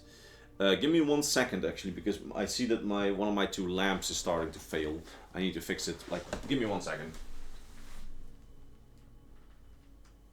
There we go. Yeah, there we go. So, Yeah, the Falmer. Now, Falmer religion, like I said, is very ill-defined, but it's very interesting to think about that. Apparently, according to Galabor, their intelligence is rising again. I don't hold out hope that we will see an actual like Falmer city or whatever in the Elder Scrolls 6. I think it's more like a loose end where they're keeping the option open to like integrate them in the lore somehow. But we'll see what comes of that. I think it's far more likely that the Falmer, if we see them again, remain like these unintelligent creatures. Like somehow, not unintelligent, more like these primitive creatures. That's actually, like, they're often described as like Skyrim's goblins. But I think that's a little bit inaccurate, since goblins, for all terms and purposes, seem to be far more advanced than the Falmer are. Like, even in the advanced stage that we find them in Skyrim, I've actually never done any comparisons between like Elder Scrolls Online Falmer and Skyrim Falmer to see if there's like actual difference between their intelligence and their culture. But we do know that like goblins, at least for years, have been like far more intelligent than the Falmer are. And the interesting thing is that the reason that goblins are more enemy creatures than like a race on Tamriel seems to really just be that the people of Tamriel see them as like these sub-races, and we see that goblins have a language that they can use. They worship gods. They have, like, in some cases there seem to have been goblin towns. Their goblins are able to master magic. They have a society. They are able to communicate with stuff like ogres. They're able to tame animals. It seems that goblins are, to a degree, far more advanced than we often give them credit for. And it seems that they seem to have some sort of civilization on the Somerset Isles before the elves landed on Tamriel. But only because the elves enslaved them and designated them like this sub-creature. That's why we don't have a like goblin civilization on Tamriel. Which has always been a little bit interesting, and I know that this one guy was really passionate about that, which is interesting. Now, having talked, I just touched on it, on the elves. The interesting thing is that, just like I said, the goblins seem to have been like a far more intelligent race than we give them credit for. And not just that, they seem to be, to a degree, already having, they seem to have had a civilization on Tamriel. And that civilization was more or less just ended by the elves when they arrived on Tamriel. Because, let me explain. When the elves arrived on Tamriel, they landed seemingly on the Somerset Isles. Specifically first on the island of Auridon. So that's one of the two biggest islands, the smaller one of the two biggest islands of the Somerset Isles. And then to like the island of Alanor, which is the bigger one. And they found that land filled with like dangerous animals and savage creatures and that kind of thing. And they seem to have exterminated basically everything that they found to be very dangerous. I made a whole video on the types of creatures that they found and exterminated. I don't remember too many of the top of my head. I think the Welwas were at least one of them, and the Iliadi and the Gatus. Maybe also the Basilisk. We don't really know about that. But we do know that they also encountered goblins, and that these goblins, they just enslaved. And the Aldmeri have used slaves of goblins for generations, basically. I know that a lot of people are very disappointed not to find that in the Elder Scrolls Online.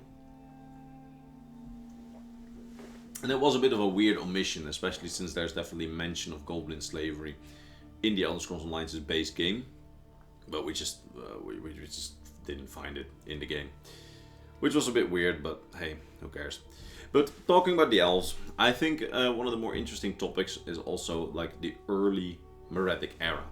Well, no, more like the early middle Meretic era. Because in the very early Meretic era, you had like the races all on their own continents.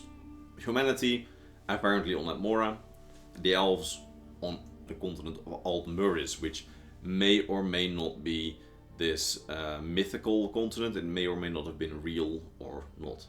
We don't know. Now, the interesting thing is that of those two, so of humans and of elves, the elves would come to Tamriel before the humans for at least 500 years, maybe even 1500 years before the humans did. So the elves landed on Tamriel and just started colonizing it. They came to Tamriel because their original homeland, Aldmeri, it faced some sort of mysterious, strange doom, and we don't know what kind of doom it faced. We know that Aldmeri was this continent which was just completely covered by a city, because like the Aldmer they exterminated all actual nature and just planned everything, and the entire continent was one big city and life was pretty good there. And then it faced some weird doom which led a lot of Aldmer to flee the continent and go to Tamriel. Interestingly enough, they couldn't find the continent back anymore after that. I think that's because of like a veil of mist which they erected around the continent years earlier, because the Marmers, so the Sea Elves, they left Aldmeri years earlier because they were banished, and then like there was this veil of mist raised around Aldmeri which made it so that the Sea Elves would never be able to return again. And I think that those who fled the continent, so who fled Aldmeri, they probably weren't able to get back either because of that veil of mist, because they wouldn't be able to find it back again either, because they tried to find Aldmeri back eventually to see what had happened. But those who fled, they would land on the Summerset Isles, and when they landed there, like I said, they exterminated everything and they founded their new civilization there. But it didn't end there, because when they started to look for Aldmeri again, when they sailed even further east instead of when looking for Aldmeri, they didn't find Aldmeri, but they did find Tamriel. And the elves, after Tamriel was discovered by Topol the Pilot, they quickly started colonizing it. And there's this point in the Meretic era before humanity had come to Tamriel like en masse in the big migrations from Atmora. That was this point when all of Tamriel was basically just covered by elven kingdoms and elven societies. And I see that my lamp is still not functioning, which is very annoying. Oh, no, it's still not working. There we go. Now it's charging again. Good. Now, like I said, there was this point in Tamrielic history when all of Tamriel was basically just covered by elven empires and kingdoms. It's one of the most fascinating points in Tamrielic history, and I think I'm going to make a video about it like more in depth pretty soon.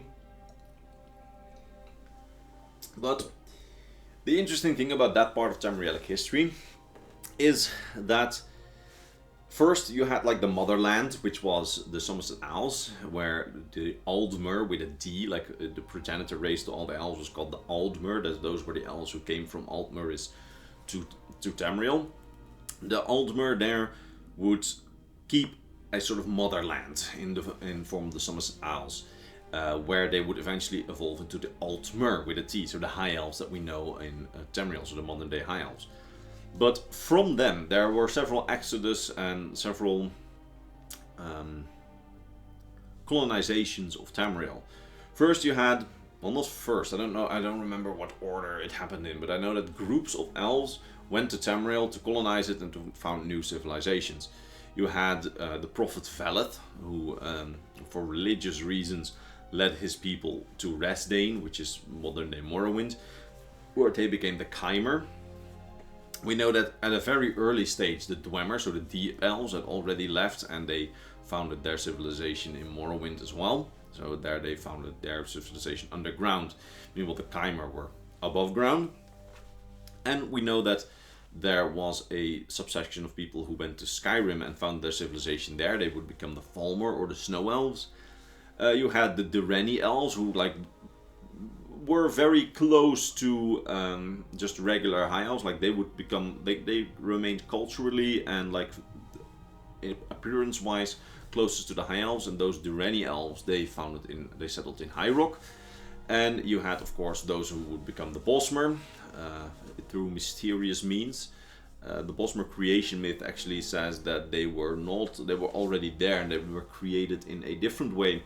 Although, again, creation myths are very unreliable. Just like this whole history, by the way. Like, we don't even know whether or not this whole history is super reliable, but that's the most accepted version of events. And you had elves who would found their civilization in the Heartland, so in Cyrodiil. And those were the Ayleids. Now the Ayleids, or the Wild Elves, they are the ones who founded the biggest empire in Cyrodiil. And at first they were like this big colony of the Somerset Isles, but just like all the others who were kind of independent, the Ayleid Empire would become they would eventually become independent, because while Valeth and his people, so who became the Chimer and apparently the Dwemer as well, and it seems the Snow Elves too, but we don't know fully what their story is. We have very little lore on the Snow Elves' beginnings. They all were basically independent kingdoms. It seems that the Ayleids and the Rennie both started out as like colonies of the Somerset Isles and like of the High Elves, and the Ayleids, so the Heartland Elves, they became their own thing.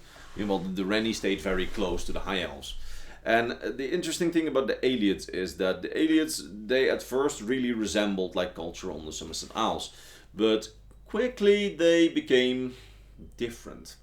The Ayleids had this civilization made up of several city-states across Cyrodiil, Blackmarsh, parts of Valenwood and parts of Blackmarsh. No, Cyrodiil, parts of Blackmarsh, like I said, and parts of Valenwood, and also a little parts of Hammerfell, I believe. Yeah, they had like different city-states which all like formed one big empire, which we call the Ayleid Empire, which didn't really have a central rule, but was more or less united through culture. Now, just like the High Elves enslaved the goblins, they would enslave a lot of things. They enslaved the humans that were there, which were like small pockets of of humans who didn't really form a civilization, but seemingly were more like tribes. They enslaved Khajiit. They enslaved the bird men of Cyrodiil, it seems, which was like a beast race of like bird humans. Think of the Rito of the Legend of Zelda, which apparently went extinct due to Ayleid enslavement, or perhaps Khajiiti enslavement. We don't know. But this empire, while unified through culture at first, would start to break up eventually. There were two things which would lead to the fall of this empire, and this happened all near the end of the Meretic era, so near the era of Elvish dominance, which is why it's called the Mer, so Elf-Retic era. And those things were at first a religious dispute, which led to an Ayleid Empire-wide civil war called the Narvinsel Schism, where there were groups of Ayleids who wanted to worship the Daedra and groups of Ayleids who said that the Aedra were the only gods worth worshipping. They fought against one another, with one side being very harsh to its slaves and the other apparently a little bit less harsh to its slaves, with specifically the Daedra worshippers being very harsh and also summoning a lot of Daedra to do their work. And that side won, meaning that eventually there was no organized resistance anymore against Daedra worship in the Ayleid Empire. Now, this severely weakened the Ayleid Empire, but also, because the Daedra worshippers won, increased the amount of oppression they were doing to their slaves, which led to a very interesting outcome where, I believe just 40 or 50 years after the Narvinsel Schism, so after the Ayleid Civil War ended, the human slaves and the other slaves rose up against their Ayleid masters in what's called the Alessian Slave Rebellion, because it was led by Alessia, the slave queen. Now, this rebellion took a long time, and once again there's some misconceptions in the community about this, because this rebellion, which was Alessia and her humans against the Ayleid Empire, she was aided by Pelinal Whitestrake, the legendary warrior, and of course the demigod Morihaus.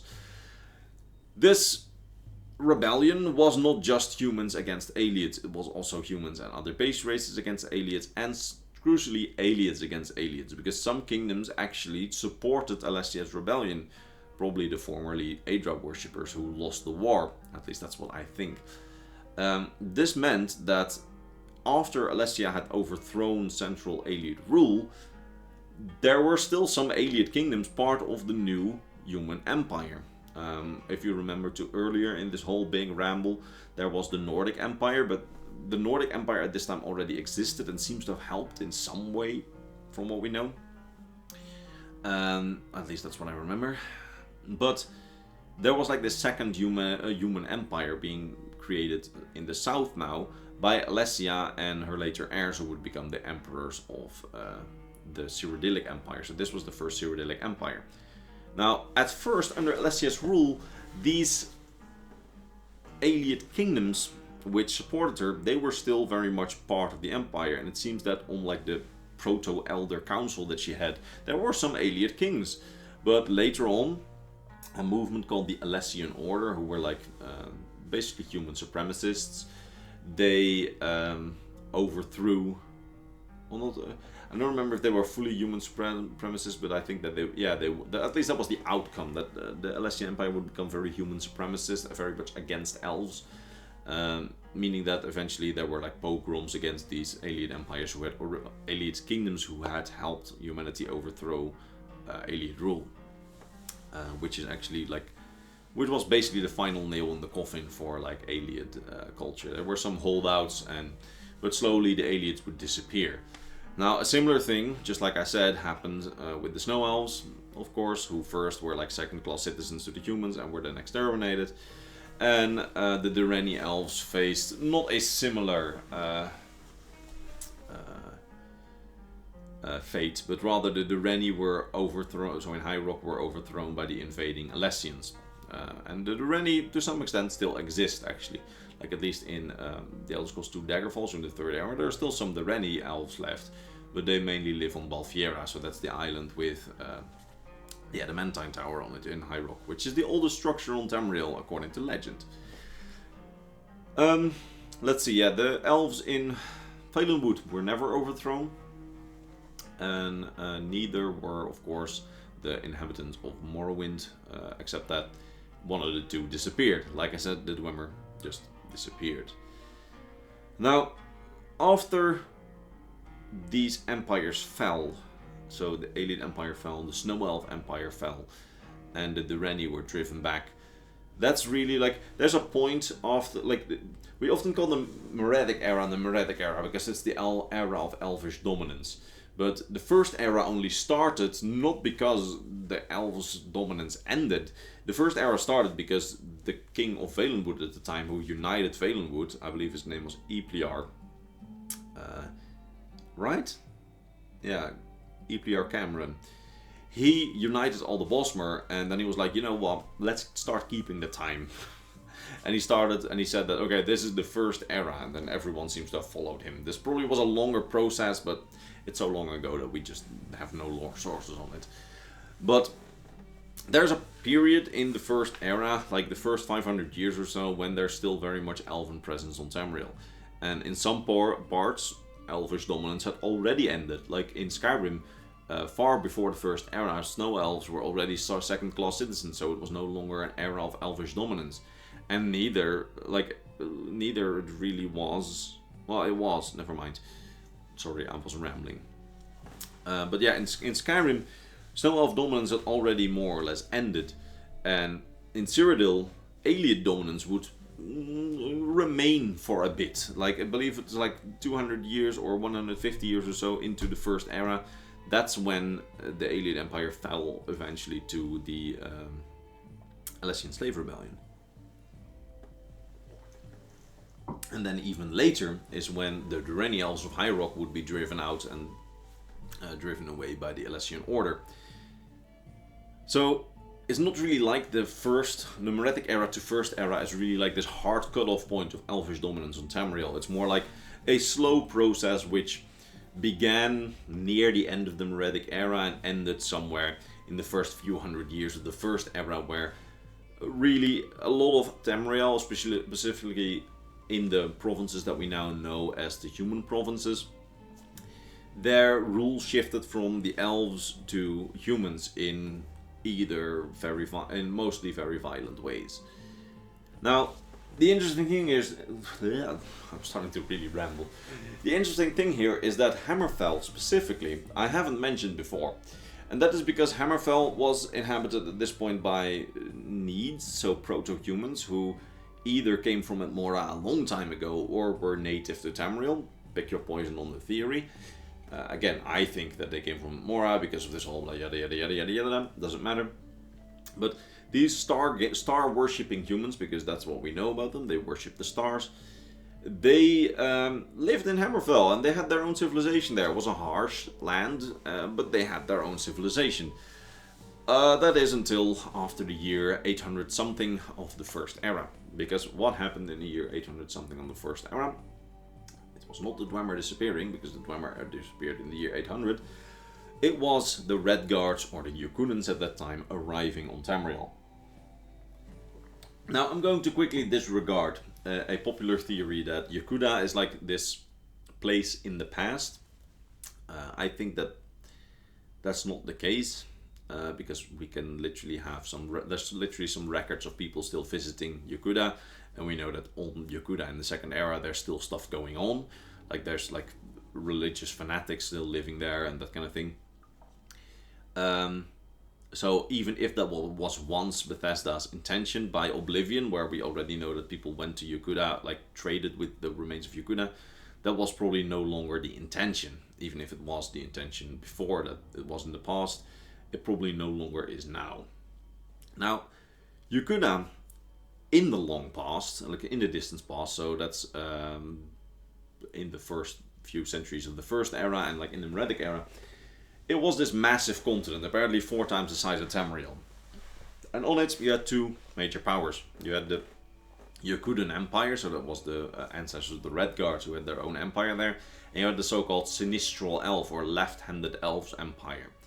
Now these 2 warred with each other for eons basically, and at some point the Left-Handed Elves were practically wiped out by the Yakudans. They had like this short-lived colony on the islands between Tamriel and Yakuda, but those eventually fell as well. Now, because these 2 fought each other so intently, the Yakuda was basically this continent of everlasting war, and at least that's how I remember it being described.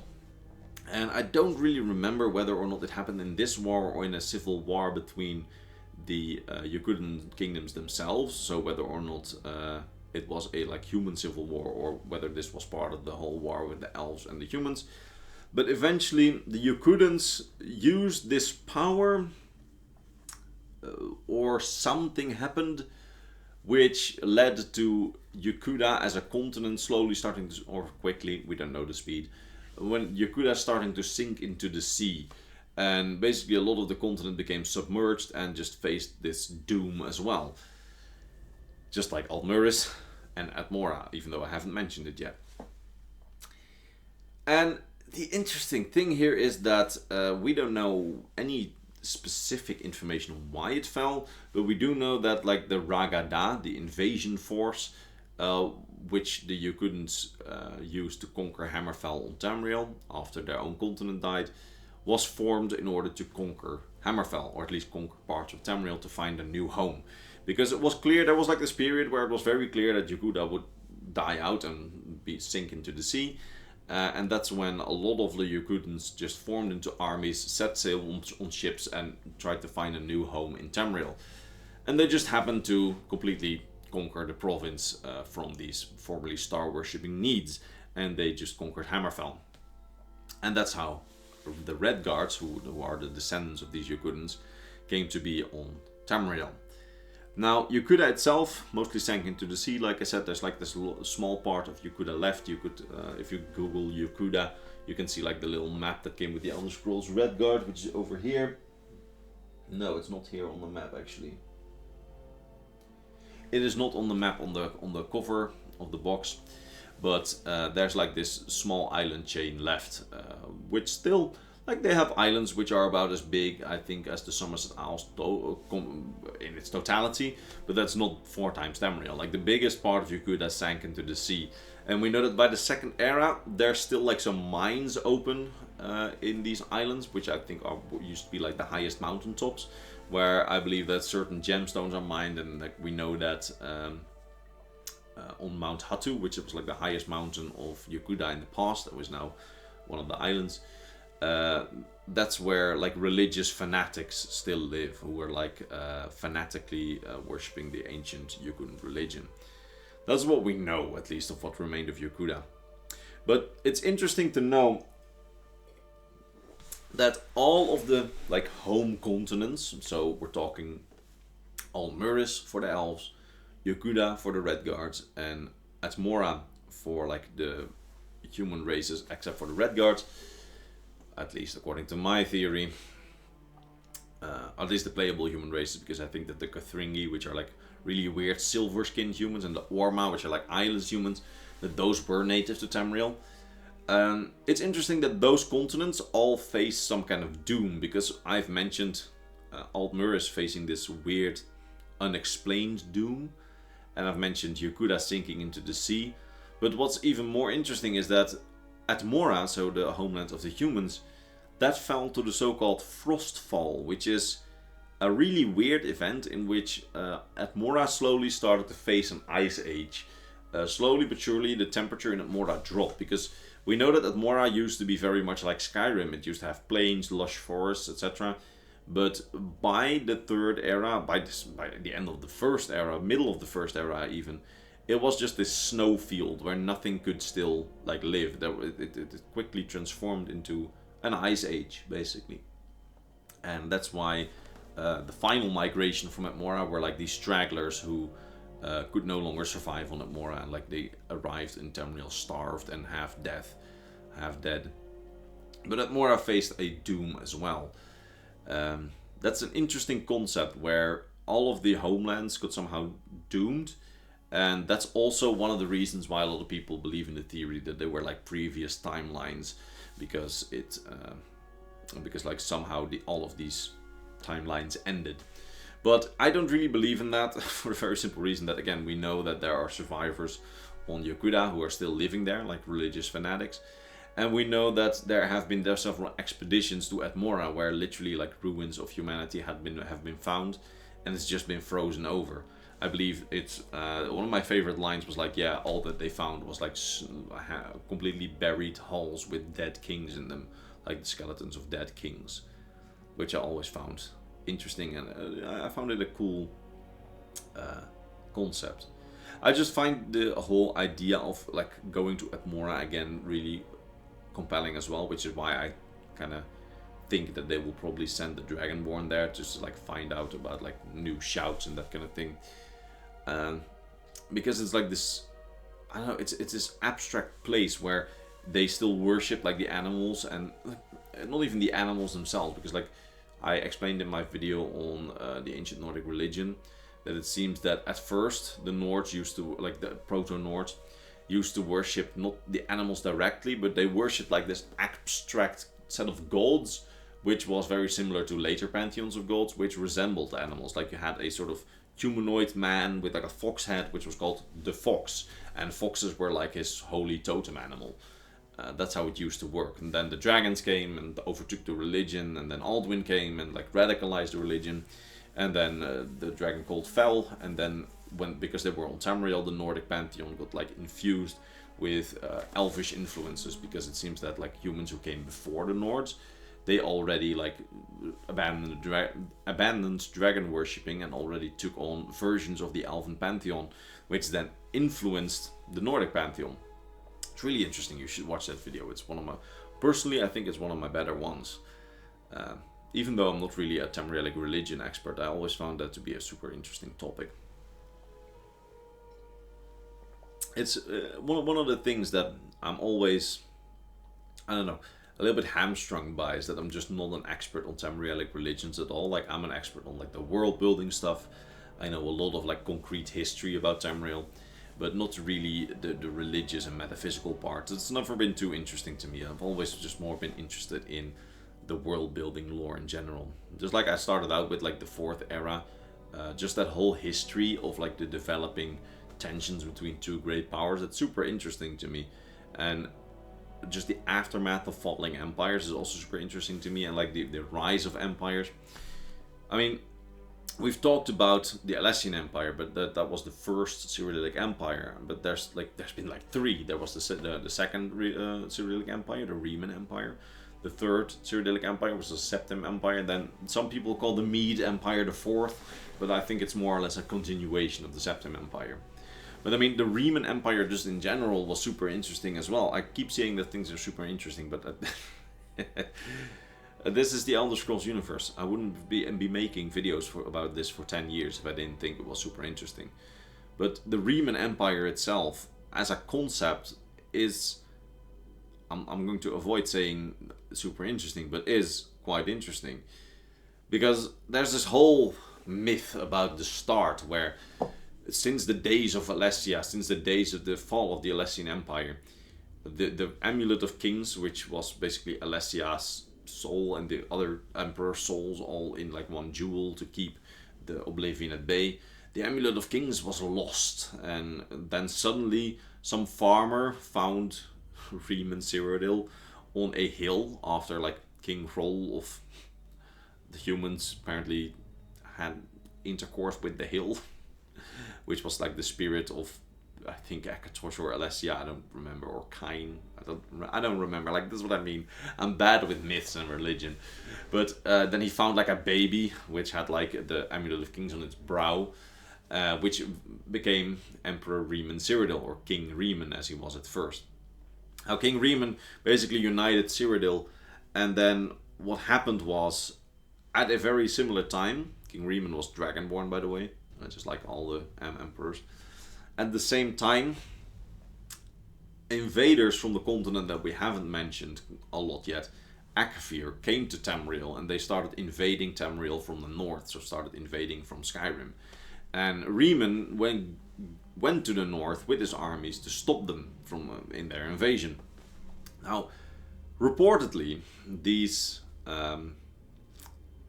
Akaviri, so these Seisi Akaviri, so the snake men, they were looking for a Dragonborn, and when Reman opened his mouth, probably shouted, they saw that he was Dragonborn, and they swore fealty to him, becoming his Dragon Guard, so his Akaviri Dragon Guard. And with their help and his armies, he conquered most of Tamriel, which is the Second Empire. And I'm going to quickly look at whether my recording is still going, because if it's not, I'm going to, well, probably throw something in frustration since my thing never works. Let's see. Is it still going? I hope so. I'm not on the camera at the moment, so I wouldn't be able to tell. But the Second Empire, the Reman Empire, is then very interesting once again, because it starts out as this dynasty of Reman and his sons, Reman and his descendants, who end up like ruling the empire. There's like 5 or 6 Reman emperors who all rule in succession. One of them is like one of my favorites, Brazil's Door. He's like Tamriel's party emperor, at least that's the video that I made on him, because he like literally, he didn't care about ruling. He was like, yeah, I'm not fit to rule. So he had the Akaviri Potentates, which is a concept that I haven't explained yet. His basically closest advisor, which was one of the Akaviri, one of the descendants of like Reman the First Dragon Guard. He had one of them rule the empire for him. And then at some point, the last Reman Emperor, along with all of his heirs, Reman III, is assassinated. There's a pattern here, because this happens with the Septims as well. Now, because Reman III and all his heirs are assassinated, Tamriel is in chaos, and who has to take power? The Potentate. A lot of people think that the Potentate is probably behind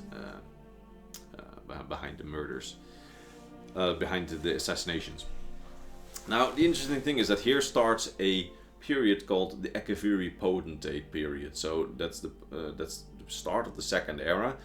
The first era ends when the Reman line ends, and then their close advisors, the Akaviri Potentates, they take over. And we have 2 of them who both lived quite long lives. One reigned for like 400 years, Versailles Shea, and then Severian Chorak, his son, reigned for another 200 years.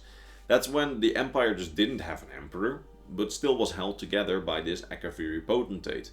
Now, the concept of the Potentate I hadn't explained yet, so I'll do it now.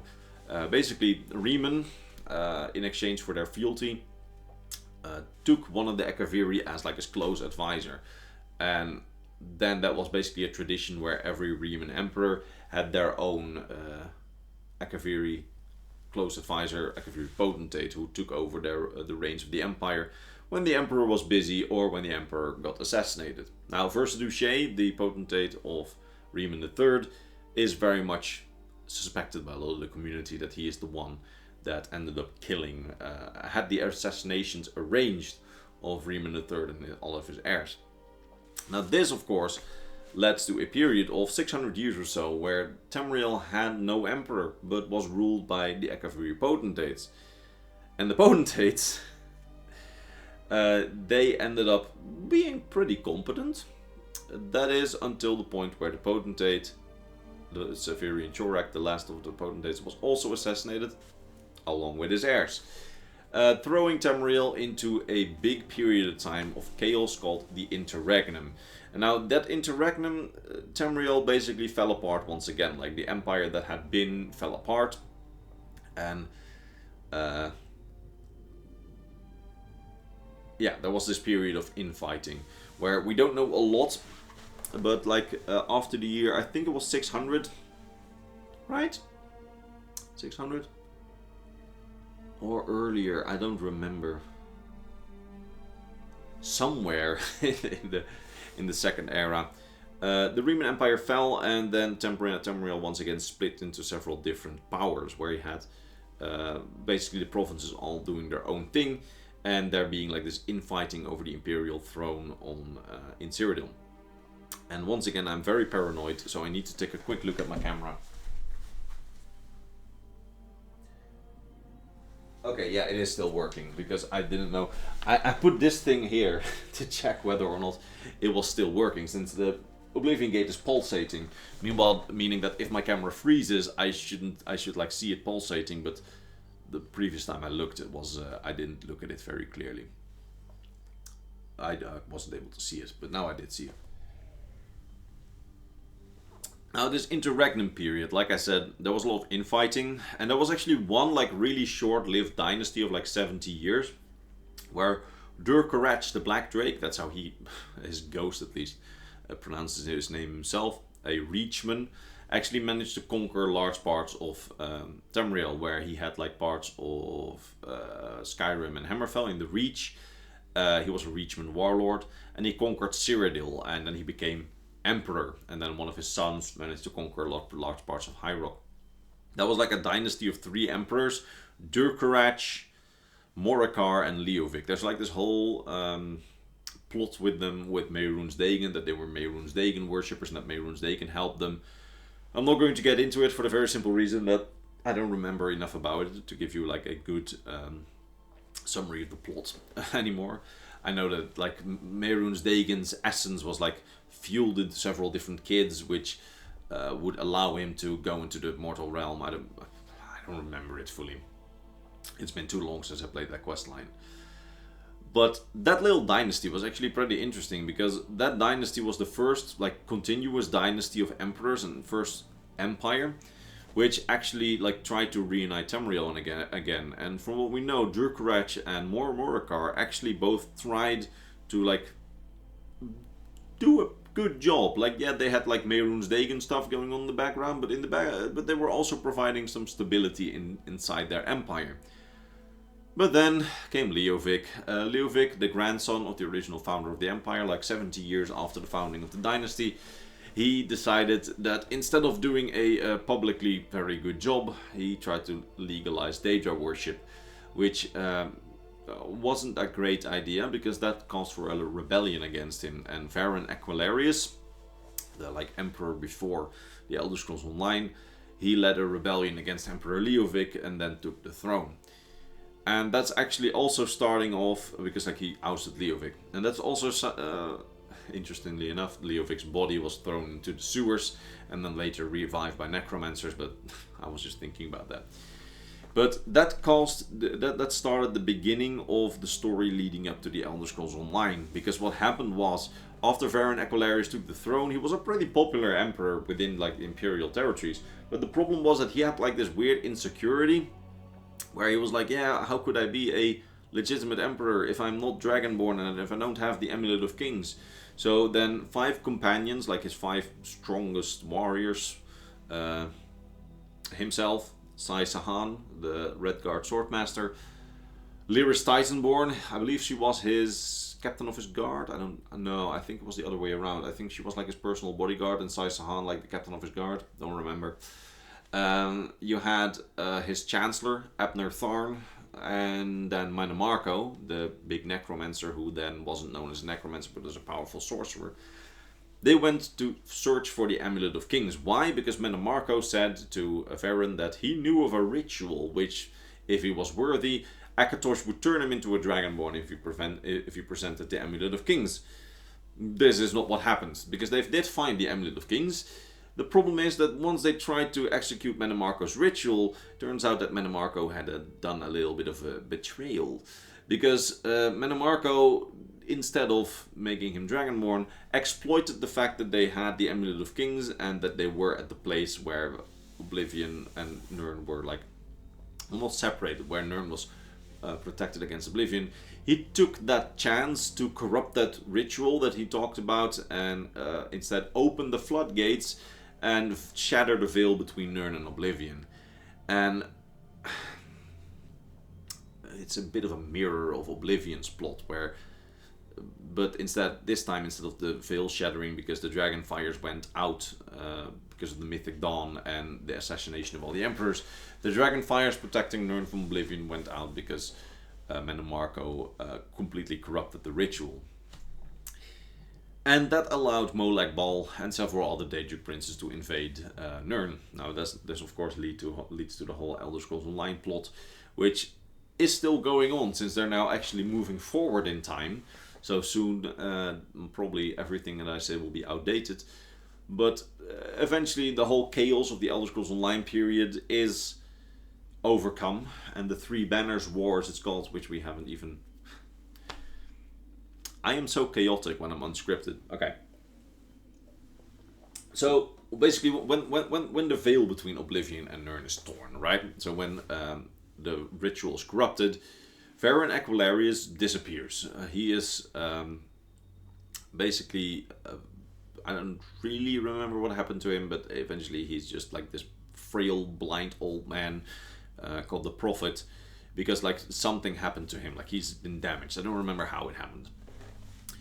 But there's like a year or two before, like between that happening and like shit hitting the fan, which like leads to the events of the Elder Scrolls Online, where the daughter of Abner Thorn, so the Chancellor, is the Emperor, and Abner Thorn made an alliance with Mannimarco at this time. So there's this period where Daedra worship once again gets like more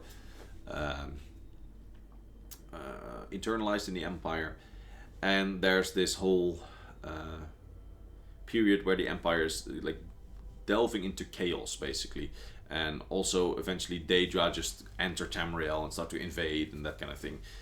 I don't remember the timeline fully, but at this point Clivia Tharn, so the daughter of Abner Tharn, who was like the wife of Varen Aquilarius, she is holding the reins of what remains of the Empire. And seeing this chaos of the veil between Nirn and Oblivion being torn, of the Empire being in complete chaos because Daedra are invading, there's three different powers which decide to take advantage of this situation by trying to conquer Cyrodiil. That's the Three Banners War. First, you had the Daggerfall Covenant, which was an alliance of Hammerfell and most of the kingdoms of High Rock, so some kingdoms of Hammerfell and some kingdoms of High Rock and some of the orcs. And that alliance under High King Emeric said that Clivia Tharn, from what I remember, is not a just ruler and is not a legitimate ruler, and that instead they should be the rulers. Then you have the Aldmeri Dominion under Queen Irene, who united, I was looking for that word, the Somerset Isles and Valenwood and elsewhere in order to invade Cyrodiil, because they are like, well, humans, while cool dudes, they are too young of a race to properly rule Tamriel. Look at what happened basically when they did it, so let us rule Tamriel. And then you had the third alliance, which is like the weirdest alliance of all, where the Nords, the Dark Elves and the Argonians, three traditional enemies who hate each other, they united because they are like, well, if one of these two wins, we will get the short end of the stick. So they invade basically as a sort of preventive attack. And that's a Three Banners War. Now, I doubt we will get real conclusions to the Three Banners War, since like that's integral to the whole faction system of the Elder Scrolls Online and you choosing your own faction. But eventually this war ends. Might be due to the peace talks in the High Isle expansion, might just be through some other reason. eventually it ends. And we see another period of chaos then, where there's like pretender emperors on the throne. And then I believe that is near the year 800. Yeah, that's near the year 800 of the Second Era. I think I mistook the whole timeline thing with the potentates, but yeah, near year 800, 900 of the Second Era, because I don't think they ever reached the year 900. We see a new empire dawning. Now, at this time there was a very ambitious king in Falkreath, because Falkreath was its own kingdom at the time. And this king, Cuchulainn, had the ambition of conquering more land. Cuchulainn is often known as Emperor Zero of the Septim Empire, because when he was king, his most talented general, General Talos, Tiber Septim, conquered a lot of Cyrodiil and a lot of, I believe, Skyrim. I don't remember fully how the thing went. And then suddenly, Cuchulainn died. I believe he was assassinated. How it happened, we don't know. It's highly implied that Tiber Septim was the reason, because Tiber Septim just so happened to take over the reins of the empire, of this blossoming empire, at its head start, and then started the so-called Tiber Wars. Now, in the Tiber Wars, Tiber Septim, managed to unite all of Tamriel under his rule. He conquered Skyrim, Hammerfell, High Rock, conquered, I believe, most of Black Marsh, elsewhere in Valenwood. And he held basically, there was this threat that he would invade Morrowind. I saw my screen flashing. Does that mean... Are we still going? The camera is spacing out. That's sad. But there was like this threat that he would invade Morrowind. And instead of invading Morrowind, because the Tribunal was weakening because of the whole aforementioned Dagoth plot, where they could, like, their power was waning. They decided to negotiate with Tiber Septim instead. And instead, with the Armistice, which the agreement was called, Morrowind was incorporated into the Empire as an autonomous province. And at the same time, Tiber Septim took the remains of the Dwemer Numidium from the Tribunal. Like, he got that, and Morrowind was incorporated into the Empire, but in exchange it retained self-rule to a large degree. Now, Tiber Septim then used this wreck of the Numidium and then powered it with the soul of Ismir Wulfharth, I believe, right? Again, this is one of the parts of the history where I'm vague on. To once more power the Numidium, activate it, and with it conquer the Somerset Isles, the only province which hadn't been conquered yet. It was a very short conquest, which felt like years because of a dragon break occurring when the Numidium was activated, and apparently thousands of High Elves were killed in the event. And thinking about it, I believe this was around 600 years before Skyrim that this happened. 700 years maybe. And High Elf lifespans are far longer than that, or at least are around that time. I believe they could be around that time. Meaning that there are people still alive at around the time of Skyrim, and especially around the end of Oblivion, who still remember this conquest where thousands of High Elves were, tens of thousands of High Elves were murdered by Tiber Septim and his big death robot. Which is once again what leads to the hate of Tiber Septim and Talos as a god, because Tiber Septim, after conquering all of Tamriel and after eventually dying, would become a god in the Imperial Pantheon. He would ascend to godhood. And that's why the High Elves seem to mostly hate Tiber Septim, and which is why Talos worship is outlawed by the Thalmor. Because I think that a lot of the Thalmor leadership are probably from the generation who still remember Tiber Septim's conquest, or probably have had their parents die in these conquests. Now, after Tiber Septim died, his son quickly took over, then his son was assassinated, and there was this whole string of Septims from like a second Septim line. But what's important here to know is that the entire Septim Dynasty took about 400 years. Like, this is definitely the most short-lived empire of them all, the Septim Empire. And there was only like 400 years. Now we have the most information on each of the emperors. Ayleid is of course Uriel the fifth Uriel to rule the Empire, who gathered the Imperial army and tried to invade Akavir and almost succeeded. Or actually, well, I want to say almost succeeded, since he conquered some land and he seemed to do pretty well. But we really don't know how much of a chance he really stood against the Akaviri Empire, which he tried to invade. But yeah, he tried to invade. We also have the War of the Red Diamond as one of the highlights, where Uriel III and Empress Kintirad II both vied over the throne. One was the son of Potema, who we of course know, and one was the, I think, daughter or granddaughter, yeah, the daughter of the previous emperor. And they fought for who would become the emperor, or the leader of the empire, after Potema tried to convince the imperial court that Kintirad II was an illegitimate child. Now, I've always said that if we get an Elder Scrolls like TV series, that this should be what they cover, the War of the Red Diamond, because this is like ripe Game of Thrones material. Like, there's several different uncles who help. There's like there's this whole succession crisis. There's Uriel III being burned in a carriage, Kintirad II being assassinated, I believe. There's this whole...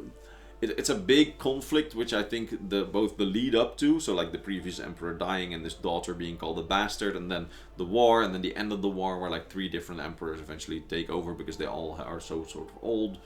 I think that's definitely the most interesting period to really do a Elder Scrolls TV series, and especially since it's already established lore, so it wouldn't even take that much of a new lore writing. It's just having to expand and incorporate that which we already know. And that which we already know is a pretty interesting period. That's one of the highlights. Another highlight is, of course, the Camoran Usurper, which was a guy from Valenwood, who was a necromancer and claimed to be a descendant of the Camoran kings of Valenwood, who tried to invade Cyrodiil with his undead army. He was eventually stopped. And of course, there is our lovely Uriel Septim VII, who is the final emperor of the Septim Empire, unless you count Martin, who ruled for like 2 or 1 days in the lore, I don't remember. And he lived a life, definitely, because Uriel Septim VII, he started out as a really promising emperor after his father, Sepphoris IV, I believe. Yeah, Sepphoris IV started like really centralizing authority in the empire, because the empire of the Septims wasn't really a centralized empire. It was more like a loose alliance. Meanwhile, the final few emperors, they tried to centralize more and more authority, and Sepphoris IV started with that, and Uriel VII, so his son, he continued that. And he started out really promising, really did. Problem is, he had a very close advisor, Jaegar Tharn, who betrayed him and imprisoned him in oblivion, and then took on his looks to deceive the world and become emperor himself. That's of course the plot of the Elder Scrolls 1 Arena. Now, Jaegar Tharn did a lot of damage to the Septim Empire, because due to his...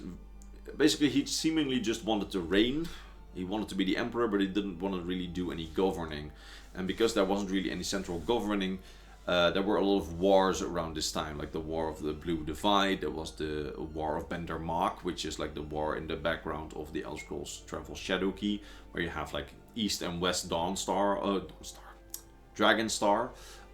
which is like a city on the front lines divided in 2, almost like East and West Berlin, with even like a wall in the middle of it. And there were several more, I don't remember their names. And like I think the Arnesian War as well, which was like Black Marsh and Morrowind, I think. Yeah, I think. Now, Jaegar Tharn's rule did a lot of damage to the Empire, and when the Eternal Champion, I don't know if it's the Eternal Champion, I think it's the Eternal Champion, yeah, which is like the hero of the Elder Scrolls 1 Arena, when he freed Emperor Uriel Septim VII, Tamriel was in a pretty bad state, and Uriel Septim VII, after his imprisonment, did what he could. But we see in the Elder Scrolls 2 Daggerfall, and we see in Morrowind and in Oblivion, that the Empire, due to Jaegar Tharn's bad governing, and due to Emperor Uriel's advanced age, there was like this period of slow decline again until, of course, the Oblivion Crisis happened as Uriel the Septim VII and all of his heirs were assassinated, and you know, the whole plot of the Elder Scrolls IV Oblivion takes place. I've always found it really interesting though that apparently Uriel Septim VII had two bastards. You had Martin and you had Calaxus Septim, who became like a really high religious figure in the Empire until his father had him assassinated because he had like these weird ideas which started to obstruct the Emperor's rule, from what I remember. I always found it interesting that the Mythic Dawn wasn't able to find Martin, but I can't imagine that Uriel didn't have more heirs somewhere. Although probably if he had, the Joffrey, the Captain of the Blades, would probably have known about it, but always found it a little bit interesting. I even had like the specific comments because before Martin knew that he was the son of Uriel, when he was just like dumped with the Falmer by Joffrey, he actually like enlisted in the Mages Guild and then eventually became a Daedra worshipper himself for a while, Sanguine worshipper. Now Sanguine is of course the god of drinking and bunga bunga, and I've always found it a really interesting thing to think about, which is some comments were under my video on Martin Septim, that Martin himself might have bastards of his own, which is how the Septim line might still be alive, which is always pretty interesting. But in the end, it doesn't really matter whether or not the Septim line is still alive, because there's always people who say like, yeah, there's so many Septims, like they can't have assassinated them all, there's probably someone with like an ounce of Tiber Septim's blood. But in the end, it doesn't matter anymore, because the whole point of the Septim line being the Septim line was because they were Dragonborn. They had the dragon blood, or at least were worshipped, blessed by Akatosh. And that was important because before the end of Oblivion, the end of the Elder Scrolls IV Oblivion, the Emperors of Tamriel were not necessarily chosen or didn't really need to conquer their way, except for a few examples, because they were all blessed by Akatosh. What does that mean? Well, when Alessia became the first empress, when Alessia, the first empress, died, the Amulet of Kings was created, and with the Amulet of Kings, which we have over here, the emperor, the legitimate emperor, and the legitimate heir of Alessia, or those blessed by Akatosh, they could light the so-called dragon fires in the Temple of the One in the Imperial City. And by lighting the dragon fires, they would close shut the doors of Oblivion. So they would like preserve the veil between the liminal barrier, I believe it's called, which is the veil between Nirn, so the mortal plane, and Oblivion, so the realms of the Daedric gods, or the Daedric princes, so that they couldn't invade Tamriel. That was always the basis of the legitimacy of the Tamrielic emperors. So that's why you needed another Septim who could light the dragon fires. But after Martin shattered the amulet and forever protected the veil of protected the mortal plane, you no longer needed any Septim emperors. Like, yeah, it would look more legitimate if the next emperor was a Septim, but why would you need a Septim emperor if you no longer need to light the dragon fires? Like, that's my point. Even if Martin had his own bastard, or if Uriel had more bastards, or if there was like a far-off cousin, who cares? Basically, well, not the Mede emperors, because the Mede emperors, they conquered Tamriel through conquest, or at least the current empire, and they probably wouldn't like surrender their rule if a Septim, like if a legitimate Septim heir was discovered.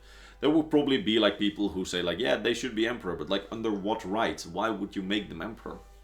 And that's the whole point, where even if there are Septim heirs, they probably wouldn't be that important to the overall story. It is interesting to think about, though, if we can ever find like another Septim heir somewhere. Although I don't think they'll be going back to that period, since it seems that Tamriel, being more diverse in terms of its rules, so being like divided into more powers, is the way that they eventually want to go.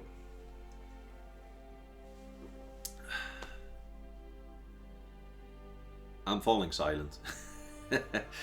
I could probably go on for a bit more, but my mouth is dry despite all the water. I don't know how long it's been, but I feel good. I feel good about what I've done.